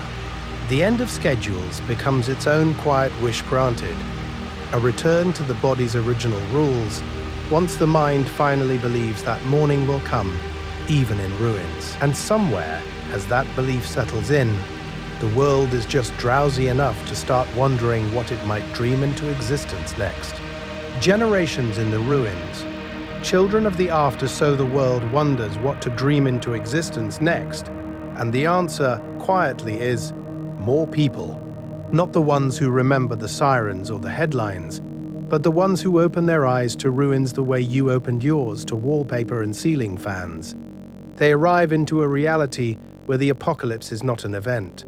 It's just the backdrop. Let's start in a street that used to be 6 lanes of traffic and is now a green tunnel. Vines pour out of windows. Trees have punched through the asphalt in slow, patient eruptions of power. And a group of children are playing tag across the broken median, using rusted cars as climbing frames, sliding down windshields gone opaque with dust, arguing over who gets the high ground on the roof of an ancient bus. To them, it's not a graveyard of machines, it's a playground the universe built and then forgot to lock. They know the flooded underpass is forbidden, which, of course, makes it magnetic. Dark water laps at the mossy concrete, hiding whatever the old timeline left behind down there. The adults talk about currents and collapsed ceilings. The children whisper about tunnels to other worlds, about trains that still move under the water, about invisible voices trapped in the echo. Here is the thing. What was once a civil engineering failure has become a mythic dungeon level. When night comes early behind the overgrown towers, they sit around a table made from a door and learn to read. There are hand-copied books, pages thick with corrections where someone misremembered a letter from their own childhood. But the real textbooks are the signs that survived. Exit, parking, subway. They trace the cracked paint with small fingers, sounding out each word like an incantation, as if these were cosmic runes left by a vanished multiverse. Think about that for a second. The same fluorescent green exit sign that once meant fire code compliance now means mysterious relic of the elders. In this video of a world after videos, the old world is just a bedtime franchise, a place of endless lights that never went out, moving staircases that carried you like conveyor belts, invisible voices in the air that answered questions and played songs on command. To these children, that reality sits on the same shelf as dragons and spaceships. It might have existed. It might as well be a wish someone made up because they were bored in the dark. We're going to notice something else: the asymmetry of awe. Their grandparents still catch their breath at the quiet at night, at the way you can actually hear insects ticking in the grass where traffic used to roar. They still look up and feel a jolt when the stars appear sharp and innumerable. No sky glow, no planes, just the raw, unfiltered universe staring back. The children? They shrug. Of course, the Milky Way is a bright smear over the rooftops. Of course, you can see satellites sliding along their slow, failing orbits, like lazy punctuation marks drifting across existence. Food is the same. The elders remember barcodes and plastic and entire aisles dedicated to cereal. The children bite into a tomato grown 3 meters from where they sleep and complain that last year's was sweeter. They don't marvel that the timeline managed to keep seeds alive. They argue about whose turn it is to water the beans. And then, one night when the fire has burned down to red whispers, and the insects are loud and the satellites are quiet, a child rolls over on a pallet of blankets and asks the question that keeps surviving every collapse. What was it like before? The elder opens their mouth, stops, because now they have to choose which wish to grant with their answer: comfort, or truth, or something in between. And as they inhale to begin, you can almost feel the story branching, like a new timeline about to be born in the dark. Pattern interrupt. Bedtime stories of the old world before, the elder says, and the word itself feels like a door creaking open in the dark. Before, we had rooms that were like caves made of food. The children snort. One actually chokes on a laugh. Rooms of food, infinite shelves, endless color. Here is the thing. In their reality, a good day is one clean pot and a handful of grain that doesn't taste like rust. So the elder has to translate an entire universe of convenience into a bedtime story. Imagine, they continue, you walk into a big square cave, bright as noon, even at midnight. Every wall is covered in boxes and jars and fruit from places you've never seen on any map. And when one is gone, someone just puts another there. Now the skepticism softens into wide-eyed silence. A girl whispers, "But who wished for more?" Because in their world, when something is gone, it is gone. The idea of a supermarket is less technology and more cosmic glitch. The elder smiles, a tired little curve. We didn't wish. We paid, with numbers that lived in the air. Phones become magical mirrors in their retelling. Tiny rectangles that could show you anyone's face, anywhere, anytime. Simple screens swell into talismans. A cracked smartphone in someone's pocket has already become, in this camp, a relic from the center of time. Think about that for a second. A low battery notification, once an annoyance, is now an omen in a myth. The arguments start, as they always do. One child insists the rectangles must have been alive. Another swears the elder is exaggerating, like when they said there were birds made of metal that carried whole villages through the sky. Airplanes become flying houses. Airports become floating cities. The internet collapses, in their collective imagination, into a single all-knowing book in the sky that answered any question if you just phrased your wish correctly. Let's start with the tenderness, though. The elder could talk about the noise, the constant alerts, the way work leaked into every hour so no one ever really arrived at rest. They could describe how everyone stared into those mirrors and felt more alone. But this is a bedtime story, not a confession. So they pick the soft edges. Lights that came on with a flick of a finger, water that ran clear and hot just because you turned a small metal bone. There is sadness there, resignation, the quiet understanding that even our conveniences carried their own power over us. And then a pattern interrupt. The elder pauses and asks, "Does it sound nice to you? Or scary?" A boy frowns. "Both," he says. Like a wish that's too big. We're going to sit with that. Because in this video of the universe, you are both the child and the elder. The world you know, the notifications, the supermarkets, the flights booked months ahead, is already evaporating into someone else's legend.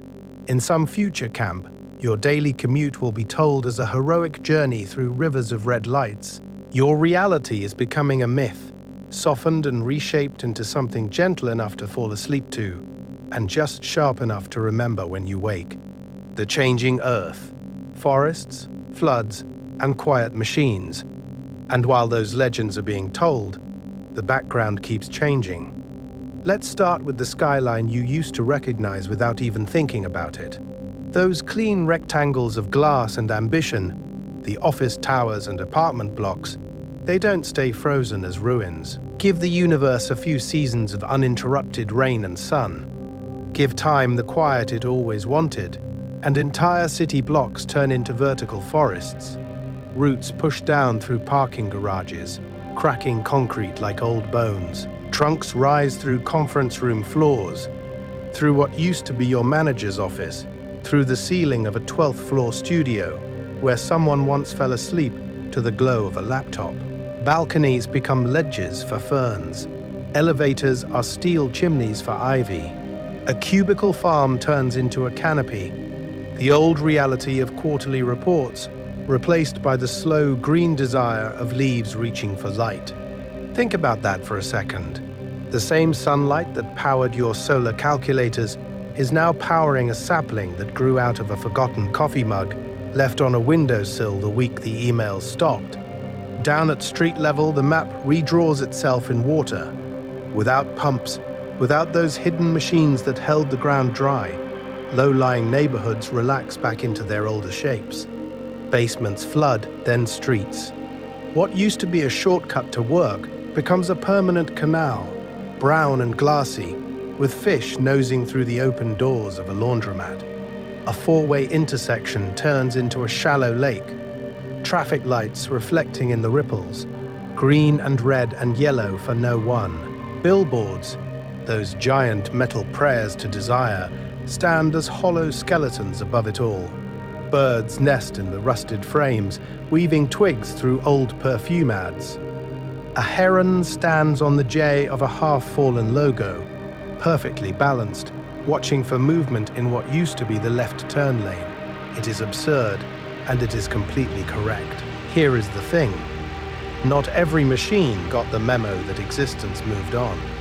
Somewhere, a municipal water pump never received the shutdown command and just keeps pushing, cycling river into pipe and pipe back into river, humming away at the edge of a drowned subdivision. A wind turbine on a forgotten ridge turns and turns, blades cutting slow arcs through the air, feeding power into a grid that no longer answers. Out on a coast no one patrols, a lighthouse still sweeps the empty sea with its patient beam, keeping watch over shipping lanes that have fallen out of the timeline. Animals move into the gaps left by all this misplaced power. Deer step through shattered turnstiles and graze at midfield in a stadium, nibbling between faded yard lines. Foxes den in warehouses, curled up on pallets of merchandise that will never be sold, their kits playing in the glow of emergency exit signs that somehow still work. Birds build nests inside traffic lights that will never change color again, their chicks peering out through the red lens as if waiting for a signal that will not come. And we're going to be honest about it. The Earth is not healing in some sentimental montage. It is changing. Some species thrive in the new rules. Others vanish so quietly that no one writes them down. Forests advance here, deserts there, coastlines redraw like someone editing the map layer in a cosmic design program. The multiverse does not grade on a curve. It just rebalances. No one is left at the center of time with a clipboard, measuring every loss and gain. There is no final report, just this long, ongoing wish the planet makes to keep existing in whatever form it can, while, in the ruins, the next stories begin to assemble themselves. The quiet technology that remains. If you listen closely in the ruins, under the wind and the creak of vines pulling glass from concrete, you can hear a different kind of power humming. Not the old grid, not the invisible planetary nervous system that used to bind the whole multiverse of human timelines together. Just small islands of electricity, tiny, stubborn constellations of light in a universe that mostly went dark. Let's start with the basics, because in this world the basics are cosmic. Flashlights are treasure, radios are lifelines, bicycles are almost royalty. Simple tools, wrenches, hand drills, sewing needles, a hammer that hasn't rusted through. These are the new spellbook for anyone who wants to edit reality in their immediate 10-meter radius. Solar panels, even cracked and weathered, sit on rooftops like quiet altars, catching what they can of the sun's indifferent power. And anything mechanical that doesn't rely on a vanished center of time. Wind-up lanterns, hand-crank chargers, gear-driven pumps, those are miracles you can hold. Here is the thing. None of it is invisible anymore. Every working device has a name, a history, a chain of repairs that might be longer than the chain of custody for a royal crown. People guard these objects carefully, not with paranoid greed, but with a kind of practical reverence. You don't just own a flashlight.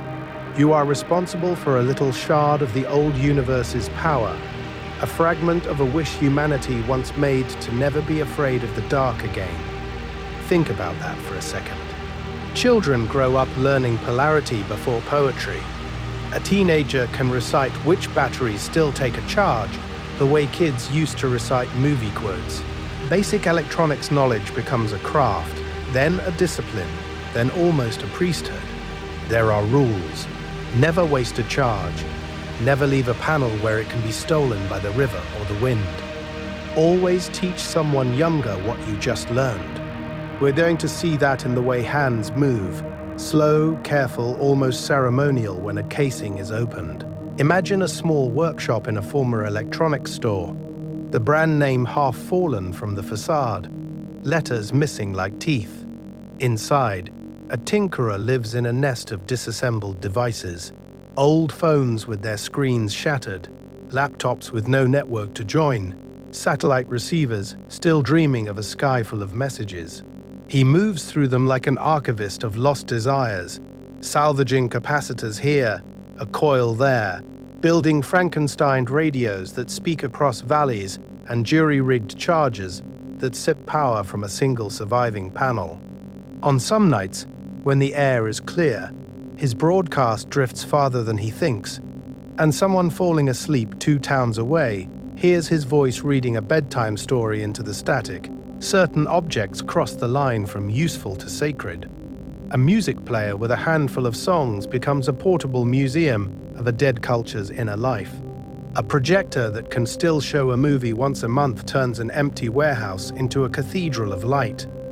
People sitting on cracked tiles as if attending a holiday service. Somewhere, a working fridge powered by a crooked forest of solar panels shelters cold water and a bruised apple, and that chilled sweetness feels like cheating the rules of the new reality. In this video of the world after, technology is no longer background radiation. It is foreground, sharp-edged, undeniable. Each working device is a small miracle, understood, maintained, argued over, loved. And as night falls on one of these settlements, and the last flashlight clicks off, there is still one more kind of machine humming in the dark, one you can't hold in your hands yet, but we're about to walk into it. The myths of the before, how memory mutates that machine, is older than solar panels and water filters. It runs on language, on memory, on the quiet power of someone deciding what gets remembered and what is allowed to fade. Here is the thing. Once the last flashlight clicks off, the brightest light in the camp is the story someone chooses to tell. Let's start with the way memory decays in the wild. The first generation after the fall still has hard edges, the smell of burning plastic, the last news broadcast, the exact date the power grid went down. They argue about timelines like historians, but their children grow up with only fragments, overheard arguments, half-burned notebooks, a radio broadcast caught once and never again. By the third generation, those fragments have stitched themselves into legends, because the human brain hates loose threads and will happily embroider the universe to cover them. So you get competing creation myths of the end. In one valley, elders whisper that nature rose up, that the oceans and storms and viruses finally refused our terms. In another, traders insist it was pure human hubris, a wish for endless growth that cracked reality like thin glass. Far away, a caravan tells a softer story. No anger, no punishment, just a long, sad chain of small choices that nudged the multiverse off balance. Same event, different cosmos. Think about that for a second. The physical relics don't help, they only intensify the mystery. A perfectly preserved car, buried in a parking garage that never flooded, becomes a shrine. Children leave river stones on the cracked windshield as offerings to the god of motion who no longer moves. A headless statue in a park acquires a painted face and a name, some local saint of patience and pigeons. A half-collapsed billboard, frozen with an advertisement for fast food, turns into an accidental icon. People light candles under the faded, smiling mascot and pray for full bellies and a less complicated existence. Each community edits the fall to match the moral it needs. A trading post built on scarcity tells the story as a warning against greed, against the old desire to hoard more than you could ever eat or use in one lifetime. A slow, river-bound village reframes it as a parable about speed, about how the old world tried to live faster than time itself and snapped the timeline like a rope. Somewhere, a quiet monastery of mechanics teaches that the collapse proves you must cherish every working bolt, every shared repair, every small cooperation with reality. And then there are the sleep stories. We're going to end the night there, in that small circle of firelight where the rules are different. The same apocalypses get retold, with the sharpest edges sanded down, the monsters blurred into metaphors, the endings left open and strangely gentle. The city doesn't burn, it goes to sleep. The satellites don't fall, they keep watching, like distant guardians at the center of time, waiting for someone to wave back. The bad decision isn't punished, it is learned from, quietly, tomorrow. Elders know the harsher versions.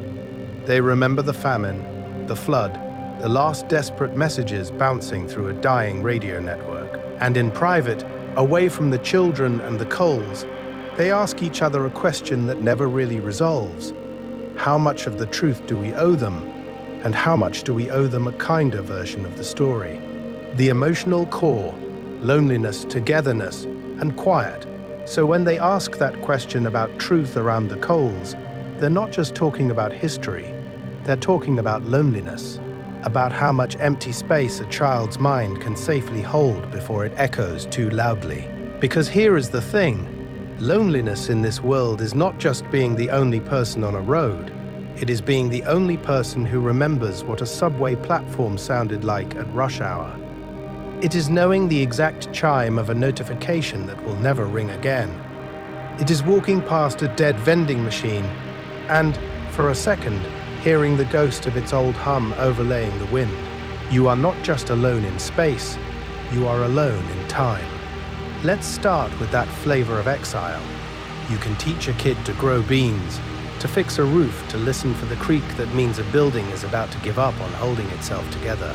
You cannot teach them the smell of hot electronics in a crowded internet cafe, or the weirdly reassuring buzz of a city's electrical grid, breathing under everything. So the elders carry those memories like contraband, private contraband, a secret little multiverse of extinct sensations. But this isn't a universe of pure isolation. The flip side of that exile is togetherness with the power turned up to an almost unbearable level. Small communities become dense gravitational wells. In a village of 30, if one person is sick, everyone is sick. If one person is late coming back from the flooded tunnels, no one sleeps. You share danger, you share food, you share the night watch, and you share the quiet, especially the quiet. At first, the silence is a monster. No traffic, no planes, no distant sirens. Just wind in broken windows and the drip of groundwater in the subway where the pump stopped years ago. It feels wrong, predatory. Your brain keeps waiting for the old background noise to boot up again. But time passes. The rules of your nervous system rewrite themselves. And we're going to see people begin to seek out that quiet on purpose. Someone walks to an overgrown park at dawn, not to jog, but to sit on a crumbling bench and listen to birds colonize the acoustic space where engines used to live. Someone else climbs an office tower just to hear the wind thread itself through empty elevator shafts. Silence stops being an absence and becomes a presence. Not nothing. A new kind of company. Grief changes too. In the early years, It is sharp and specific. That person, that street, that radio station that used to read bedtime stories over the dead frequencies. Later, it blurs. You miss a way of being in reality that you can't fully reconstruct. You miss making a wish without immediately running a risk assessment on the entire timeline of consequences. Think about that for a second. What happens when nostalgia has nothing precise to lock onto, so it just hovers over existence itself? And here, the bridge back to you. Your world has not ended, but you already negotiate these same axes.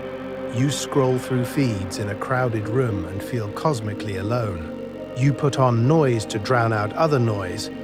You crave messages, then fantasize about throwing your phone into the ocean. In that specifically Adventure Time way, the post-apocalyptic campfire is just our group chat with the volume turned down and the stakes made visible. The question is not whether you will live through an apocalypse. The question is which version of loneliness you're already rehearsing for. And what happens when these survivors finally meet someone who breaks every emotional rule they've built to survive? Pattern interrupt. The last playlist on Earth. So here is the thing. Loneliness has rules, but so does comfort. You can live in ruins. You can sleep under a broken billboard while satellites still slide silently overhead. But your brain will still go looking for a pattern, a loop, a little repeating melody to hang existence on. Let's start with someone walking through a dead city in the early years after the fall. The world didn't end with one giant explosion for them. It ended like someone dimming the lights aisle by aisle. Office towers gone dark, elevators frozen. One last vending machine humming in the corner of a lobby, still blinking useless prices at no one. And on a cracked counter near the security desk, they find it, a scratched plastic music player, the kind that used to get lost in gym bags and couch cushions, plugged into a tiny, stubborn solar charger that has been quietly drinking light this whole time. They press play. It works. Of course it works. The universe has a sense of humor that is both cosmic and extremely specific. There are only 73 songs. That's it. No cloud, no updates, no infinite scroll, just a finite little multiverse of sound trapped in obsolete hardware.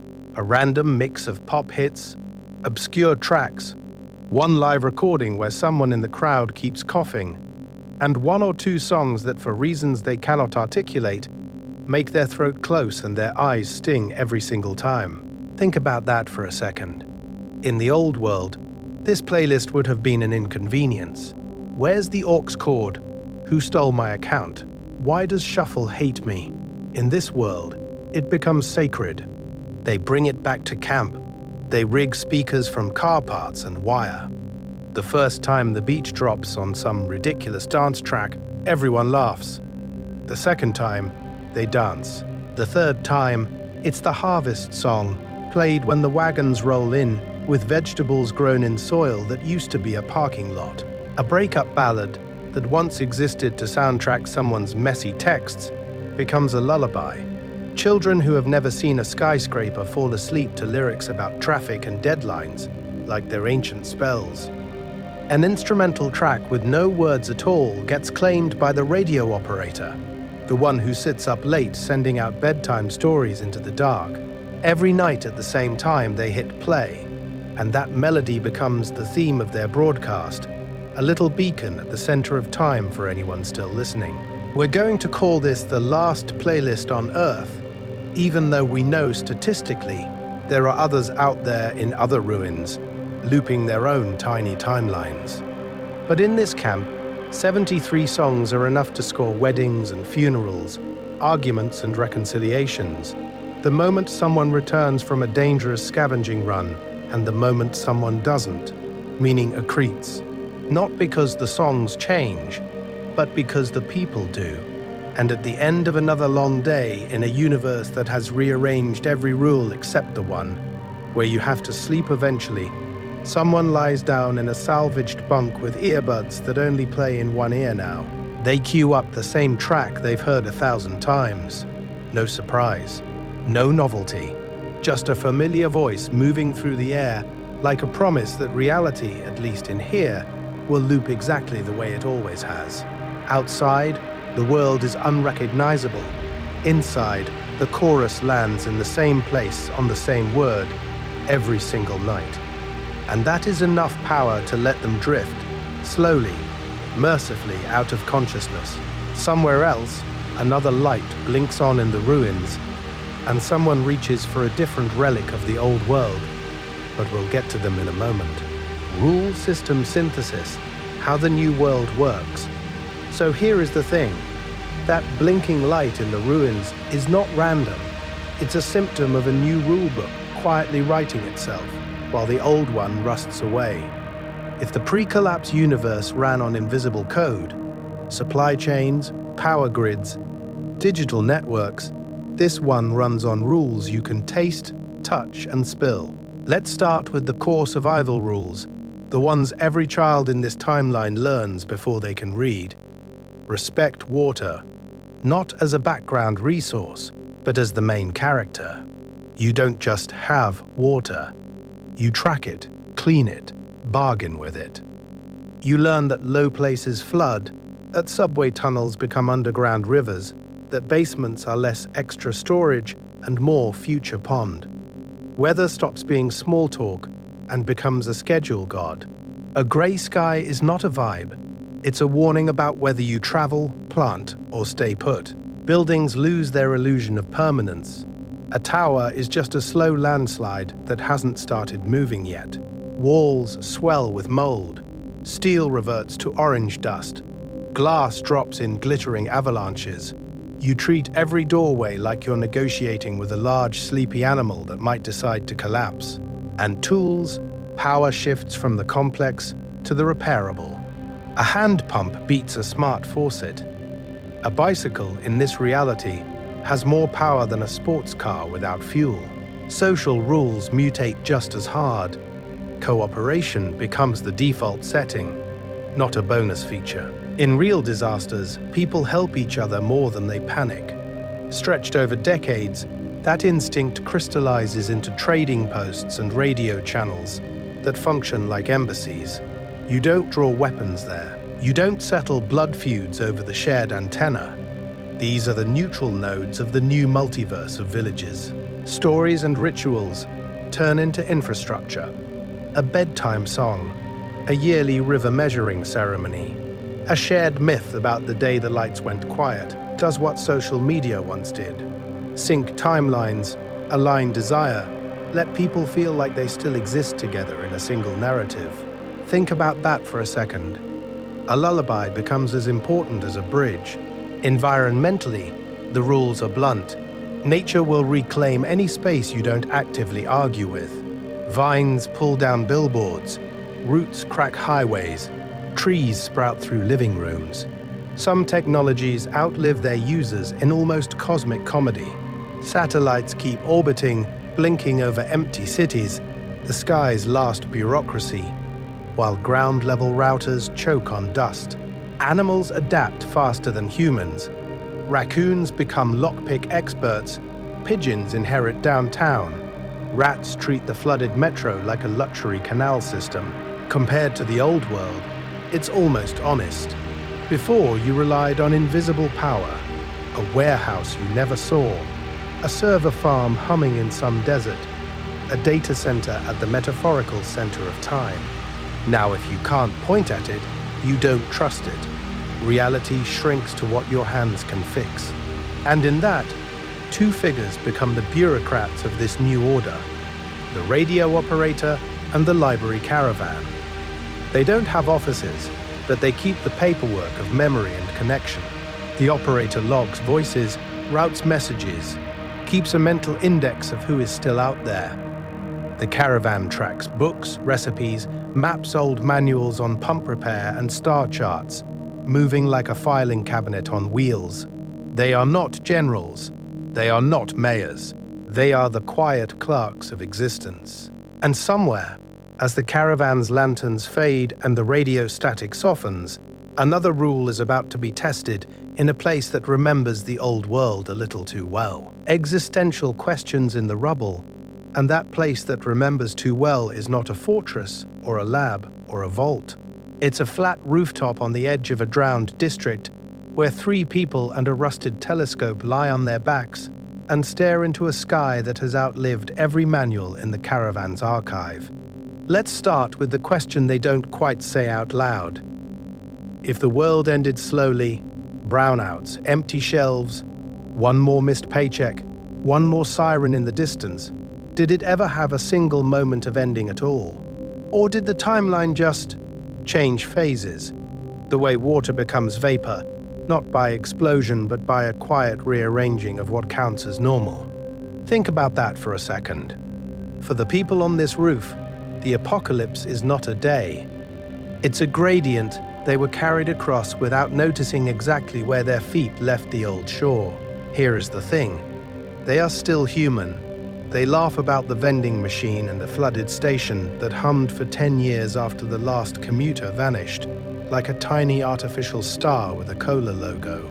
They worry about food, about water, about whether the caravan will ever circle back this way. But are they fundamentally different from the ones who once complained about traffic on a Tuesday commute? Or are they the same species, stripped of notifications and deadlines, suddenly living at a more honest center of time, where every decision has immediate power over existence? In this video of the world you are building in your head, reality and memory keep trading places. One of them remembers, vaguely, what a rush hour felt like.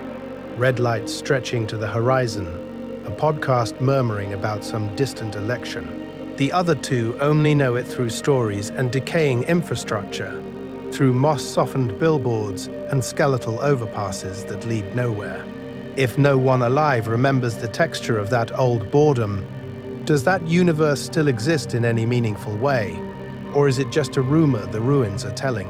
We're going to drift a little deeper here, but gently, because ethics did not evaporate with the gas lines. They just changed scale. What do they owe the past? Those nameless commuters and engineers and children whose wishes built this broken multiverse of roads and satellites still orbiting overhead. Is the duty to preserve every detail as accurately as possible, like those clerks of existence in the caravan try to do?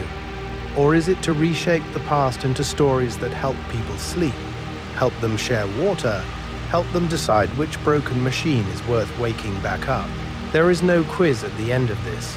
These questions are clouds, not equations. You can float through them. You can let them dissolve.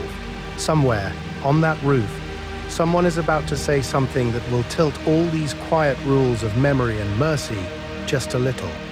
And the world, which supposedly already ended, is about to end again, in a smaller, stranger way. The long view, centuries after the fall.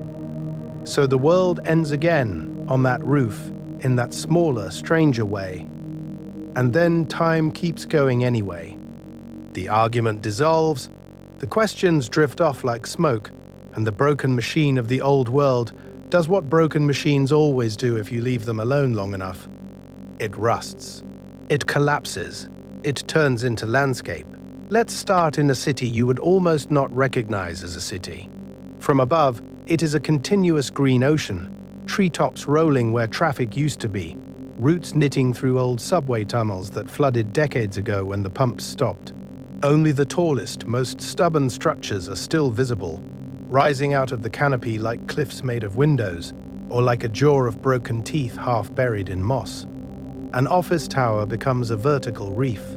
A highway overpass is just a strange, straight hill deer walk along. Here is the thing. The apocalypse was noisy, but the centuries after are quiet work. Rain pries open concrete. Frost shatters glass. Ivy writes slow cursive over every surface. Somewhere an old dam still holds, turning a river into a long shining lake, and that accidental reservoir becomes the center of a new map. People build there, not because they revere the old turbines. They barely remember what they did, but because the high ground is dry and the spillway is an easy place to fish. Up above, the sky has simplified. Those shells of satellites that kept falling decade after decade have finally all taken their turns as brief meteors. No more invisible constellations of dead machines whispering to no one. Just the original multiverse of stars again, unfiltered, so bright it almost feels fake. Think about that for a second. A night sky so crowded with light that you would swear someone must have flipped on a hidden grid, when in reality it's the opposite. The grid is gone. The universe is just visible again. Human communities have stopped improvising and started inheriting. Some move with the seasons, following the long migrations of animals that learned new paths through the ruins, walking old rail lines now tunneled and green. Others stay put, in those dam towns or on wind-scrubbed ridges where ancient transmission towers still stand as comforting skeletons against the clouds. There are villages in the shadows of cooling towers, farms terraced into stadiums, markets held in the dry shells of airports where no one has flown for hundreds of years. The old world is still there, but only as a story, and even that depends on who is talking. For some, it's a golden age when people could talk across oceans and eat strawberries in winter. For others, it's a warning about desire without rules, about power that forgot its own limits and melted the timeline it depended on. And for most children, it's just a half-remembered dream their grandparents keep arguing about, the details changing every time like any good myth. Somewhere, far from any remaining city, a storyteller sits by a fire. The stars are loud, the trees are louder.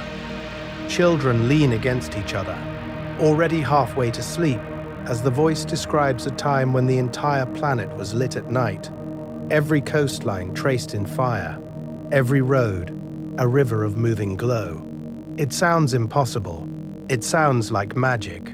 They close their eyes and try to imagine a world so bright you could barely see the cosmos at all. And as they drift off, the dark around them feels not empty, but gentle, like the universe finally turning the big light off so everyone can rest. And in the morning, of course, someone will wake up and say quietly that maybe it could all happen again. The last campfire of the old story in the morning. Of course, someone will wake up and say that maybe it could all happen again. But that is tomorrow's problem. Tonight, we are back at the fire, back at a very specific circle of light in a very large, very quiet universe. Let's start with the sky. It is ridiculous, obnoxiously full of stars. With no city glare, no old world brightness, the cosmos just pours down layer after layer until the Milky Way looks less like a galaxy and more like someone spilled sugar across the fabric of existence. On the horizon, the ruins only exist as silhouettes, a half-collapsed tower, a crooked radio mast, the distant ribs of a stadium no one remembers the name of. Around the fire there are maybe 7 people, maybe 8. The number doesn't actually matter. What matters is the mood. The flames have already done their big, dramatic phase. Now it's the ember hour. Red coals, occasional sparks. The wood has stopped roaring and settled into that soft, steady crackle that sounds almost like rain in another timeline. Here is the thing. This is not the first time they've told this story. The fall of the old world, the slow-motion apocalypse, the flooded tunnels and the vending machines humming alone in the dark. This is their favorite bedtime epic. They pass it around, add details, correct each other's memories like historians of a universe that doesn't know its history yet. Tonight, the storyteller is an older woman with a blanket around her shoulders and a voice that has been used for both shouting over storms and whispering lullabies. She is just reaching the part you already know, the part about cities going green again, roots cracking pavement, ivy climbing glass, satellites still tracing invisible circles above people who no longer look up as often. Her voice is softer now, slower. The sentences take their time. People shift closer to the heat. Someone lies down fully, boots toward the fire, head toward the dark. Someone else pulls a blanket over their face until only their nose is visible, like they are hiding from the very concept of being awake. We're going to notice how the conversation thins out, how the comments turn into murmurs, then into private thoughts no one bothers to say out loud. The storyteller keeps going, but the pauses grow longer. She lets the crackle fill the gaps. One ember pops, and everyone's eyes flick toward it like it was a cosmic event. Think about that for a second. The center of time, for them, is not a glowing time room, it's this little circle of orange light holding back an entire multiverse of dark. And you are here too, in a way. You, with your own blanket, your own dim room, listening to a long story about endings and beginnings. In this video, we've been walking through ruined cities and quiet oceans, but your body has been doing something much simpler. Breathing, blinking, drifting toward the edge of sleep. Their eyelids droop. So do yours. She reaches the end of the tale, or close enough. There are always more details, more what-ifs, more speculative wishes about how the world might heal. But power is low, and time is late. She exhales, watches the breath ghost in the cold air, and decides, mercifully, to stop. That's enough for tonight, she says, like she's closing a book the universe has been reading aloud. The rest can wait for tomorrow. Silence arrives. Not empty, full. The kind of quiet that hums. Someone turns over. Someone already snores. The ruins on the horizon do their best impression of permanence. And just when you think that's all there is, that this is the last campfire of the old story, something in the dark beyond the firelight moves and listens and begins to remember its own version. Soft recap. The world after us, in one breath. So let's start from the beginning again, just once more, but softer this time, like you're rewinding a tape you already know by heart. There was that last almost normal week, remember, when the power flickered and came back, when the news anchors smiled a little too tightly, when you still made plans for next month, as if the universe had to agree. Here is the thing. The end of the world didn't arrive as a single cataclysmic wish. It arrived as a series of small, boring failures in the machinery of reality. One grid overloaded, one satellite went dark, one city block lost power, then never quite got it back. You walked through that twilight of the old timeline, past traffic lights frozen on red, past that, one vending machine in a station corridor, still humming stubbornly in the dark, as if it had decided its entire cosmic purpose was to chill 3 remaining bottles of lemon soda. Think about that for a second. All that power, all that infrastructure, and the last voice of the old world is a smack dispenser doing its job. Then the blackouts deepened, tunnels filled, slowly as pumps fell silent and groundwater remembered the paths it used to take. Subway stations turned into underground lakes. You could stand at the edge with a flashlight and see handrails descending into green-brown water, like a staircase into another universe where trains had become fish and timetables had dissolved into ripples. Above, the cities softened. Vines-framed office windows where an office chair still waited turned toward the glass, as if its last occupant had just stood up to stretch and accidentally stepped out of existence. Elevators froze between floors. Billboards peeled. Somewhere satellites kept orbiting in patient ellipses, then, one by one over decades, fell and burned as brief streaks of light no one was awake to name. We're going to remember the people too. The rooftop gardens on towers that used to measure power in rent per square foot, now measuring it in tomatoes per season. The trading posts at broken overpasses, where batteries, stories, and jars of preserved peaches changed hands under hand-painted signs. The library caravan creaking along old highways, shelves bolted to the walls, bringing paper memories of the lost multiverse of before.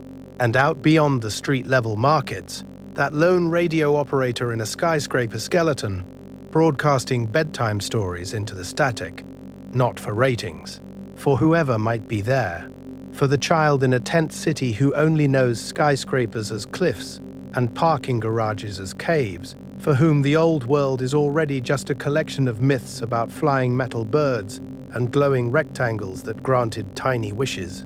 In this video, we followed fear as it cooled into routine, and loneliness as it bent slowly into togetherness. Noise collapsed into a chosen quiet. The old world shrank into campfire legends and whispered goodnights. So now, let all those images blur. The vending machine, the vine-framed window, the flooded tunnels, the library on wheels, the rooftop gardens, the distant, patient animals returning to the edges of town, until they're just a gentle static at the center of time. Let the ruins keep watch. Let the machines fall silent. Let this whole long story of existence fold into whatever dream you want to visit next. Why this story matters before sleep here is the thing. Thinking about the end of the world like this, in slow motion, with the volume turned way down, is not actually about ruins, or vending machines, or flooded tunnels. It's about you, lying there, with your own tiny apocalypse of emails and notifications and half-finished conversations. Next to the fall of cities and the quiet drowning of subway lines, your to-do list looks smaller, not meaningless, just one chapter in a much longer book. Let's start from that perspective shift. When you zoom out to a cosmic scale, when you imagine satellites still tracing their silent arcs over empty continents, your particular worry about tomorrow's meeting has to stand in line behind the collapse of entire timelines. It doesn't erase your anxiety, it just puts it in context, the way a single pixel disappears into the brightness of the whole screen. Think about that for a second. You are one conscious point in a multiverse that has already survived extinctions, ice ages, and power outages much bigger than your own. And in this video of the mind, the post-apocalyptic world is not just horror, it's clarity. No endless scroll, no 27 open tabs, just food, water, shelter, someone to talk to if you're lucky. Priorities become sharp, the power goes out, and suddenly the most valuable technology is a kettle, a blanket, a working flashlight. There is loss there. But there is also a deeper appreciation for small comforts, like the first warm cup of something in a cold building, or a dry place to sleep while the rain tears at the old reality outside. We're going to borrow from that clarity, not the collapse, just the way people in our imagined ruins begin to treat certain moments as sacred. A community gathers around a radio to hear bedtime stories from a stranger.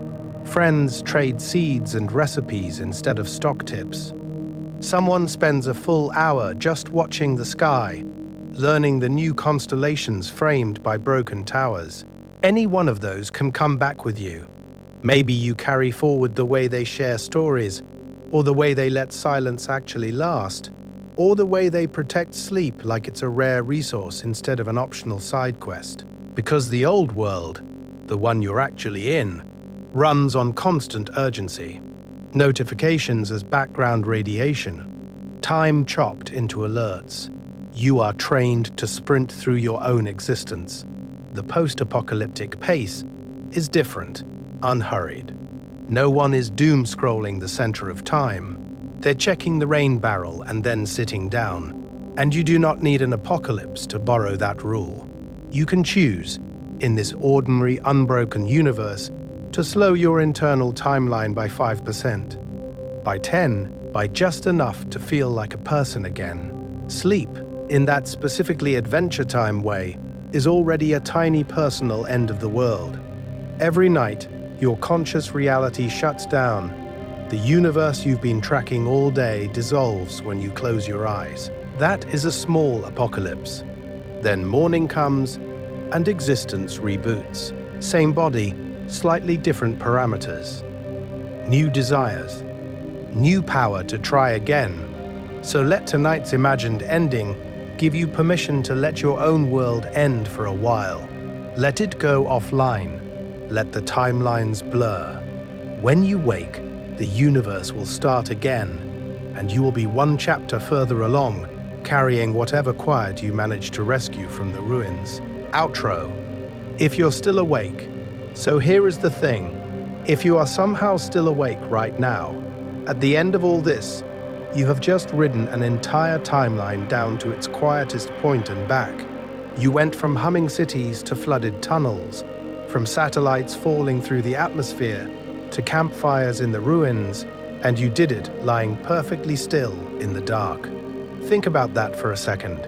Your body stayed here, your mind walked the edge of the universe, and then came home. And if your eyes are still open, if your awareness is still bobbing near the surface of consciousness, like a little boat that refuses to dock, we're going to make this last part very simple. If this long, soft walk through a broken world helped you drift even a few inches closer to sleep, you can gently mark this place. Tap like, subscribe. Not as a task, not as a quest marker, but as a way of pinning this channel on your internal map of safe places in reality, because that's what this is trying to be. Not a siren, not an alarm, just a low, steady signal in the noise of the multiverse saying, it's okay to power down for a while.